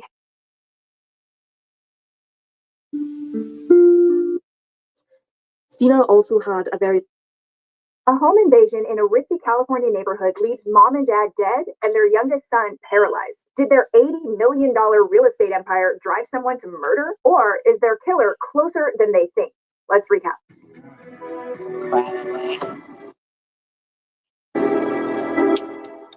In San Juan Capistrano, people pay a lot of money for a peace of mind. This little town in southern Orange County, California is one of the safest and prettiest places in the United States. It's here that Andra Sachs and her husband Brad decide to run their real estate business. Probably not too safe. And raise their 5 kids. Then at about 2 a.m. on February 9th, 2014, gunshots ring out. Officers 11 years ago rush into the Sachs 3-story mansion to find the youngest boy, 8-year-old Landon, face down in a hallway. He's screaming for help. He can't feel his legs. A bullet hit his spinal column, paralyzing him from the waist down. Another round fired into his 17-year-old sister's bedroom, but missed her. Their parents aren't so lucky. The shooter... They always blame somebody close to home, but let's see what stood over Andra and Brad Sachs' bed and pulled the trigger 15 times. They never stood a chance. The only one spared is 15-year-old Lana. She has 2 of the family's dogs sleeping with her. Who knows, they might be the reason she's still alive. The 2 oldest Sachs boys, 21-year-old Miles and 19-year-old Ashton, are in college in Seattle, Washington. But when police call them that morning with the news, they react the way you'd expect. Shocked. Ashton's hysterical. Who would want to kill Andra and Brad? Well, you know they're going to claim the kids, but are they going to get the same kind of support that the Menendez brothers get? Andra's a pull yourself up by your bootstraps type of entrepreneur, the kind of woman people describe as a tough cookie, but a straight shooter. She started out stocking snacks for Frito-Lay, and then she moved on to selling computer equipment. And then she started investing in Another strong woman here. Business ventures and real estate. At 54, when she died, she ran an $80 million real estate empire with her husband, Brad. Well, really, he was her ex-husband. They went through a contentious divorce back in 1999. Their marriage fell apart after their baby daughter accidentally drowned in the hot tub when the nanny wasn't looking. But a year later, when it came to a I would look at, well, did they say, how come he was there? Wait. custody battle, Brad and Andra surprised everyone by getting back together. They didn't remarry, but Brad moved back in and the whole family seemed good again. But you don't make millions of dollars without making some enemies. So when police ask Ashton and the rest of the kids if they know of anyone who might have it out for their parents, they put together a 2-page list of names of people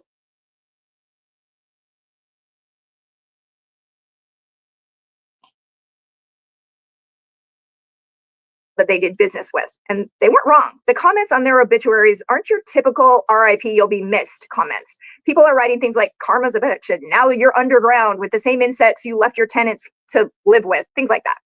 Wow. So they had a lot of enemies, it sounds like. Cops obviously have their work cut out for them, but like any other investigation, they have to rule out the people closest to the victims first. The family. It's just a formality, especially when it comes to Ashton and Miles. They weren't even in. Of course, if they're going to be the ones to collect on the insurance, they're going to try to fucking California on the night of. Now, as the police track down leads, the Sachs kids are mourning their parents. Now, at their funeral, Ashton delivers this long eulogy that he can barely get through. He's crying so hard. He Okay. Sure. calls Andra his hero, Brad, the best father. The most important thing to them was our family, he says. They loved us all so much. But are these just crocodile tears, Ashton? When detectives get a look at the neighbor's security cameras, they see a white Prius speeding away just before the 911 call came in. Ashton Sachs drives a white Prius. His mom bought it for him. She also bought the condo he lives in Seattle, and pays for his classes at community college and gives him a monthly allowance. Well, I mean, they can. She asks in return is that he please spend it slowly and not spend so much time playing video games. Seems reasonable. But Ashton has never been good with boundaries. As a kid, he was always the one who wanted everyone's attention. He got it by playing pranks on you. It doesn't sound like a big deal. It's like pranks, who cares? But his pranks were on the dangerous side. Things like hitting you hard in the face with a short range That's terrible. blast from a water gun. And you never knew when he was going to pop up. It was all very stressful. And underneath it all, you got the feeling that Ashton kind of really wanted to hurt you. And no one ever told him no. On March 3rd, 2014, when they kind of sounds like an asshole. Get a look at Ashton's cell phone history, they know they've got their man. He bought the gun in Seattle a week earlier, and then he drove 18 hours to his parents' house in California, stopping only once for gas.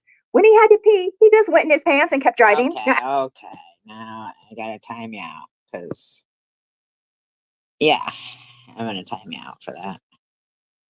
After the shooting, he left his car in the parking lot of an office building that his parents owned, and then he took a taxi to the airport. At some point on the drive down, he called American Airlines and he bought a plane ticket back to Seattle, leaving the morning of February 9th, 2014.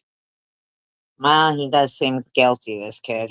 He had plenty of time to get back to his condo by the time the cops called around 10 a.m. to break the news. And then he calls a car transportation company and makes arrangements to have his Prius picked up in the California parking lot and brought back to him in Seattle. Diabolical. Cops later find This guy is off the chain. What did he think he was going to get caught? In storage, and the gun that he shot his family with is still in the trunk. Ashton's arrested on March 6, 2014. Now, as his secrets start to come out, it's obvious he's not the sweet boy everyone thinks he is. If you're unsure or unaware of your eyeglass prescription, or if your prescription changes frequently. In high school, he was a straight A student who wanted to major in computer science and then maybe go to law school. But a little over a year later, he's a mess. A breakup sent him over the edge, and he tried overdosing on pills. So his mom thinks, all right, you know what you need is a fresh start and a chance to pull your shit together. So she set him up. I wonder if he was on prescriptions already. Like, up with a car, a condo, and college in Seattle because his older brother was already going to school up there. But Ashton dropped out of school and he spent his days smoking weed, playing video games, and living off his parents' money. His life, see, those video games, was going nowhere, and he blamed his mom and dad. They didn't love him as much as his siblings. They didn't think he was amounting to anything. They didn't pay enough. Maybe he isn't. I don't know. attention to him. Your typical poor me rhetoric. But this time it turned deadly. He claims he went into it thinking he'd make his shooting spree a murder-suicide. All right, but if that's true, why did he wear all black and put on rubber gloves before he pulled the trigger? So he did do it for the money. Here's a crazy fact for you. In the short time he was in college, he did some kind of report on the Menendez brothers shooting. He got an A on it and he called his parents to let them know. His aunt, That would kind of creep me out. for one, thinks that's kind of weird because Ashton got A's all the time. So why is this project so important that he has to call and brag about it? Some kind of warning? His parents set up a trust for the kids. They were going to get money when they turned 30, but Andrea and Brad were about to downsize before they were killed.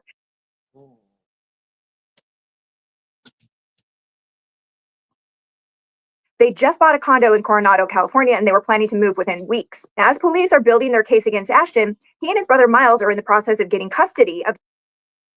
He must have. If he drove 18 hours and stopped, well, he stopped once for gas, but he could have stopped along the way and peed, you know? Like he could have peed on the side of the road. Their younger siblings and taking over this multi-million-dollar family business. So when Ashton's arrested, all of a sudden Miles is the kid's sole guardian and he ends up with the business after a little bit back and forth with some of the other extended family. Well, Ashton is then sentenced to 4 lifetimes in prison. He's still there today and you can bet he is never getting out. As for Lamb, that's kind of weird though. 4 lifetimes, but he killed 2 people. I mean, it would be 2 lifetimes and 1 attempted murder, right? I mean, Landon, the brother he paralyzed, as of 2022, Landon was ranked 17th in the nation in wheelchair tennis, which scored him a college scholarship to the University of Arizona. So he is doing great. Miles later got sick, really sick. He needed a kidney transplant to survive, which it looks like he got. So he's also doing great. And none of the kids are in contact with Ashton. So Ashton is not doing great. As far as they're concerned, he died the same day he killed their parents. And that's your recap. What do you think of this crazy case? he's a prick.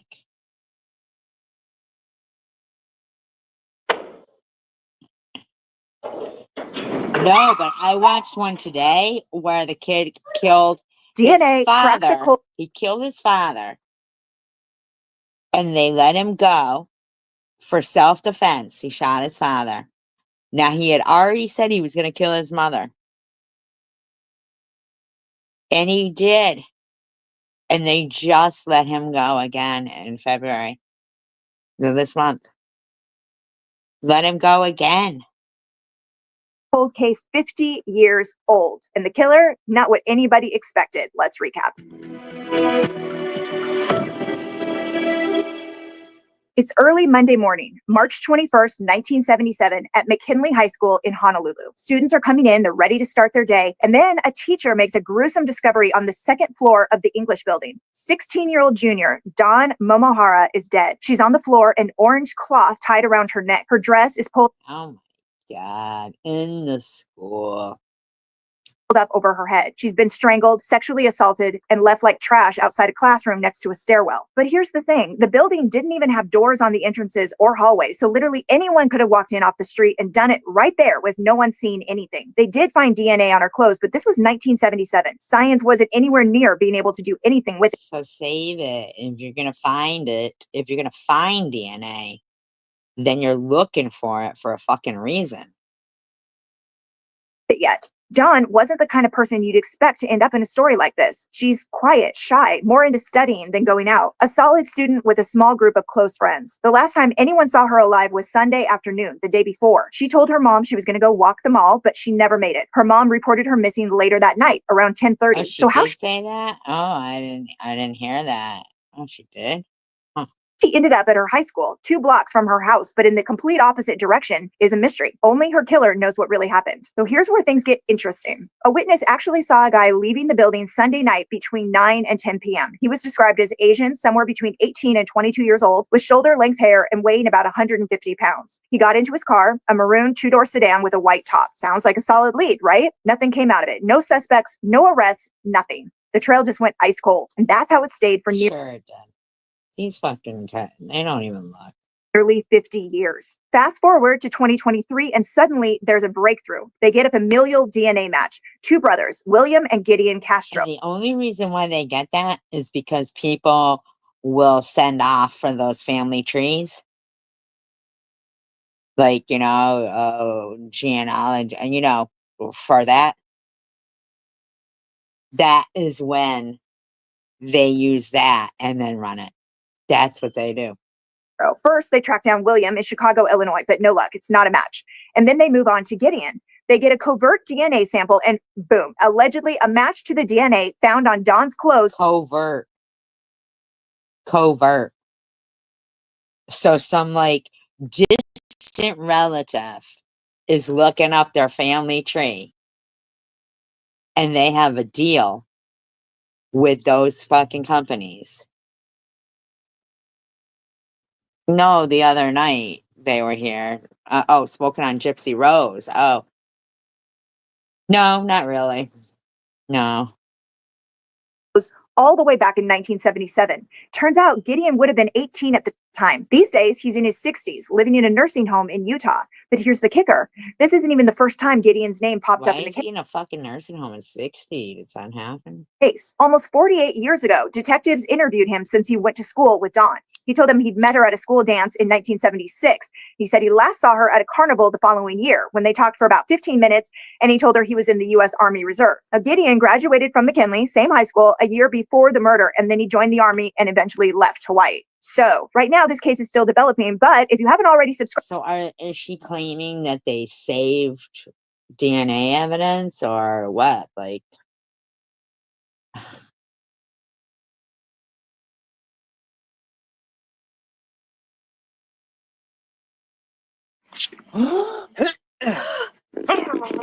That's not a fart. That's a...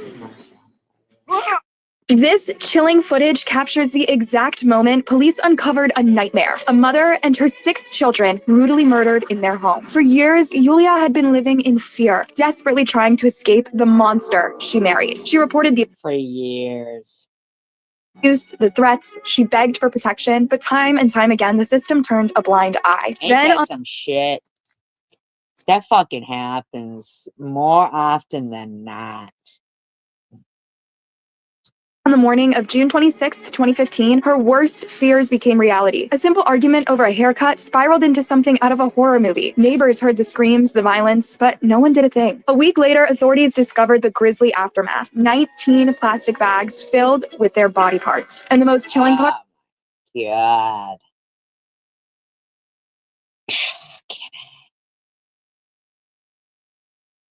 And she had been doing the right thing, like trying to report, trying to get help.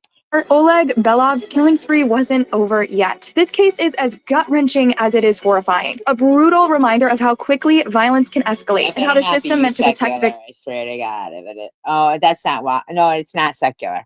Wally Walnuts is not secular. You know why we always think that it is? Is because you have the double name, but that's not secular. Can leave them completely helpless. But to truly grasp the horror of what happened, we need to go back to the beginning. Oleg Belov lived in the city of Nizhny Novgorod, Russia, with his family. On the surface, his life should have been one of success. He came from a loving family, had supportive parents who believed he was destined for greatness, and was ridiculously smart, especially when it came... See, people can look good on paper, but they are not. To physics and math. His parents were convinced he'd become a famous scientist, and when he got accepted into a top university in Moscow, it seemed like he was well on his way. But then things took a weird turn. While in college, Oleg started having these intense visions, UFOs, otherworldly messages, the whole sci-fi package. And instead of brushing it off as a wild dream, he became completely obsessed. He dropped out of school, announcing that he had a new mission in life, building a spaceship and leaving Earth behind. He even claimed he was on a 300-year program, as if he had some grand cosmic purpose. Somewhere along the line, he got married and joined the Seventh-day Adventist Church. Seventh-day Adventist. Sound familiar, anyone? Looking for stability or just a new audience for his eccentric ideas. But that didn't last long. Turns out Oleg couldn't keep it together. He cheated on his wife and got kicked out of church. One of the senior members, Alexander Zimin, later said, at first everything was fine. He studied the Bible, participated in church life, but then he found some girlfriend in Nizhny Novgorod, left his wife, and lived in sin. Yeah, they weren't having it. Oleg had the Seventh-day Adventists in Russia? was officially cast out for breaking the seventh commandment. That's when Yulia Siver entered the picture, a 24-year-old from a small town called Kov. It's unclear if she was the reason Oleg left his wife or if she came later, but for whatever reason, she fell for him. And keep in mind, Oleg was 20 years older. Oh my God, why would she fall for that guy? She's pretty. She's 24. She's pretty. Wasted no time in starting a family, quickly having 6 kids together. But from the start, their relationship was toxic. Oleg was controlling, violent, and Thank God he cheated. Well, not really, thank God. But what I'm saying is that I'm just flipping through videos, Wally. In every way. In 2010, when Yulia finally got the courage to bring up divorce, he snapped. He attacked her with the blunt side of an axe. And here's the wild part. He later claimed he wasn't trying to kill her, just intimidate her. And sadly, it worked. Terrified, and Yulia stayed. She spent days recovering in the hospital, but Oleg... She was fucking, like, there from the time she was a kid. She had 6 kids with him. He walked away scot-free. No jail time, no real consequences, just a schizophrenia diagnosis that let him off the hook. But Yulia's mother, Valentina, always saw him for what he was. She later said, a moral freak. From the moment I met him, I was ashamed to even walk down the street with him. And See, mothers know. Mothers know. She wasn't wrong. According to Valentina, Yulia tried to leave Oleg after the attack, but he cried, begged, and swore he'd change. And she believed him, but of course he never did. Over the years, Yulia went to the police over and over again, reporting the abuse, hoping for help, but nothing changed. In 2011, she even went to court, desperately trying to get full custody of her kids, telling the judge that Oleg was hurting them. But Oleg objected, and just like that, her request was denied. The family was labeled dysfunctional and... No, I didn't see it. I don't watch him. So I guess in fucking, she looks pregnant in the picture too. I guess in Russia or wherever they are, they're just as bad there too. At risk. Oleg wasn't working. He lived off of disability checks for schizophrenia, while Yulia relied on financial aid for being pregnant. It was a miserable, trapped existence. Authorities were watching them, at least on paper. They knew the kids were in danger if things didn't change, yet nothing was done. Neighbors would hear the screams, the violent crashes coming from inside the home. But after a while, it just became background noise. No one stepped in. Oh my God, that's terrible.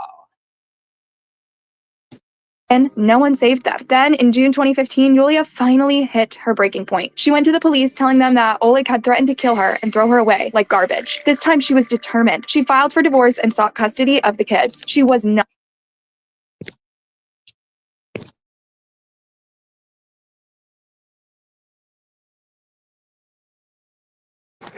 We got to see how it turns out. Not going to let him keep his hold on them. But Oleg, he wasn't about to go down without a fight. When he found out about her plans, he completely snapped, threatening to cut off one of the... He was only 47. Aneurysm. Did he have life insurance? Do you? No. You gotta get... the children's heads. Yet Yulia pushed forward. The court date was set for June 27th, 2015. But tragically, she never made it. On June 26th... care for that. The day before she was supposed to finally break free, Yulia and her 6 children were brutally, mercilessly silenced. June 26th, 2015 started like any other day in the Belov household. Except this time, a simple argument would spiral into something unimaginable. It all began over a haircut. Oleg was furious about how Yulia had cut their 6-year-old son's hair, calling it foolish. And just like that, the tension exploded into a full-blown fight. Later in court, Oleg recounted the moment in chilling detail. She cut him like a parrot. I asked her, "Are you kidding or what?" I tried to grab the hair clipper, and a fight broke out. I hit her twice in the jaw. She ran into the hallway, knocking on the neighbors' doors, screaming. I had never heard her scream like that before. I was terrified. I was scared they would take the kids away. So I grabbed her. This fucking guy. They're taking the kids away. This guy. Oh my God. Her hand and quietly brought her back inside. And just like always, the neighbors did nothing. To them, this was just another fight in the Belov household. Loud, violent, but normal. No one stepped in and no one called for help. But this time, things took a terrifying turn. Oleg later described the moment everything changed. Yulia told me not to touch her. She said she would call the police. I felt anger and I realized I would either kill her or I would lose the children. I took my hunting knife and stabbed her right in the side. And he didn't stop. Yulia's screams must have echoed through the apartment as... Okay, Wally. He kept attacking her right in front of their children. His eldest daughter, Elena, who was 7 years old, tried to shield her mother, but Oleg grabbed her by the hair and turned his knife on her too. One by one, he went after each of his children, hunting them down, even the ones who tried to hide in the bathroom. When asked why he did it, his response was beyond disturbing. I killed the children so they would stay mine. The Bible says, a lot of fucking killers use that excuse, though. They really do. They do. They really do.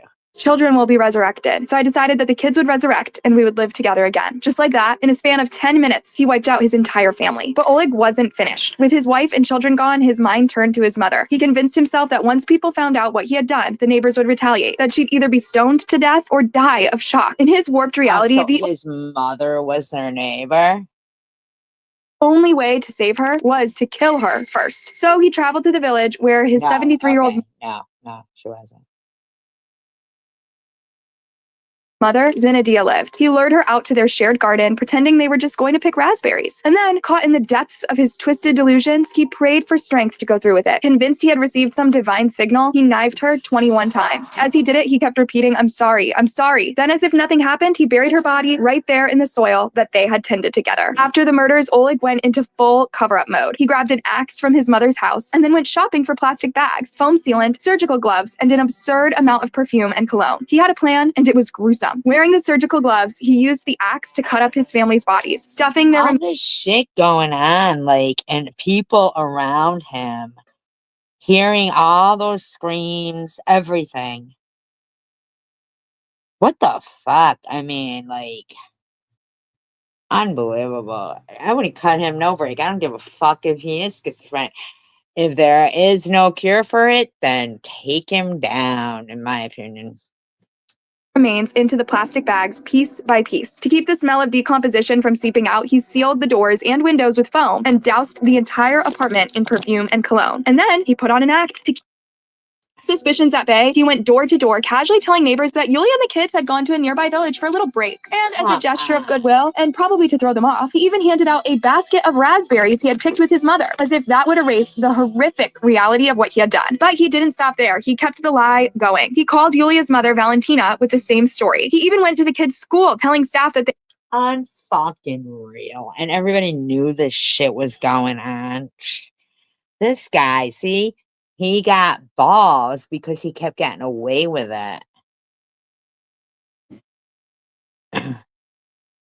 they were away for a while. To make everything seem normal, he continued picking up their milk using prepaid vouchers. Just another desperate attempt to avoid raising any red flags. But despite his efforts, the neighbors knew something was off. One of them later told reporters that Oleg has always been unsettling, a quiet, cagey man who everyone, including his own children, seemed terrified of. And as much as he tried to keep things under wraps, people had seen him sneaking out of the apartment in the dead of the night, lugging large, suspicious bags. Then, after a week nobody called of silence from Yulia, her mother knew something was wrong. She called the police and asked for a welfare check to be done. And that's when the horrifying truth started to unravel.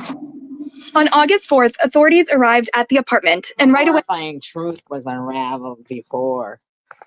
They knew something was off. The eerie silence was unsettling, especially for a home with young kids. After knocking with no response, they forced their way in through a window. But nothing could have prepared them for what was inside. 19 plastic bags, each one holding the dismembered remains of an entire family. Local news stations captured the gut-wrenching scene as police carried the black bags out, while stunned neighbors watched. My name is Richard, and I take care of my mom. It's And my all mom. those kids It's only were one under mom you the have in age this of world. 7. The Watched in oldest was horror. 7. No one could believe it. A crime this gruesome had happened right next door and they had no idea. Their minds flashed back to the screams they heard that morning, the ones they ignored, assuming it was just another argument. Now, they couldn't shake the thought, if we had stepped in, would Yulia and the kids still be alive? And the most chilling detail, authorities confirmed that Yulia was pregnant. This wasn't just 7 lives lost. It was 8. Told ya she looked pregnant. Yup. This motherfucker kept her pregnant to get out to. Oh my. Oleg instantly became the prime suspect, sparking a nationwide manhunt. When police searched his mother's house, they found yet another horror. Her body, also dismembered, buried in a freshly dug grave. Authorities feared Oleg wasn't done killing, and they were right. Hours later, they found him hiding in a shed on his mother-in-law's property. He had a knife in his hand, leading investigators to believe he was waiting for Valentina, planning to mark his 10th victim. He was gonna kill her mother. Thankfully, she wasn't home, and before he could strike again, police moved in. Oleg wasn't going down without a fight. When officers moved in to arrest him, he lunged at them with a knife, forcing them to open fire. He was hit in the stomach and rushed to the hospital, but somehow the bullet barely did any damage. He made a full recovery. And just like that, his whole demeanor changed. Ain't that crazy? The evil makes a full recovery. The evil makes a full recovery. Suddenly, he was begging for forgiveness, playing the remorseful act. But the police weren't fooled. His days of manipulation were over. Oleg was officially charged with multiple counts of murder. But as the investigation continued, authorities started looking at him for another crime, a brutal attack on a 19-year-old girl whose body was found in an abandoned building back in 2014. She had been viciously assaulted and strangled to death in the same area where Oleg later slaughtered his family. Surveillance footage from that time captured a suspicious man following the girl, and when a sketch was made, it bore a striking resemblance to Oleg, but there just wasn't enough evidence to pin it on him. At first, he denied everything, even the murders of his own family, but under interrogation, he broke down in tears, finally confessing to the unthinkable. He admitted that his plan was to bury their remains near abandoned houses owned. Motherfucker. You guys have a wonderful, wonderful day. Please encourage people, try to bring kindness into the world. United we stand, divided we fall. I appreciate you all for being here. Please thumbs up, subscribe if you're not. And peace, love, and tacos. United we stand, divided we fall. Peace, love, and tacos for all.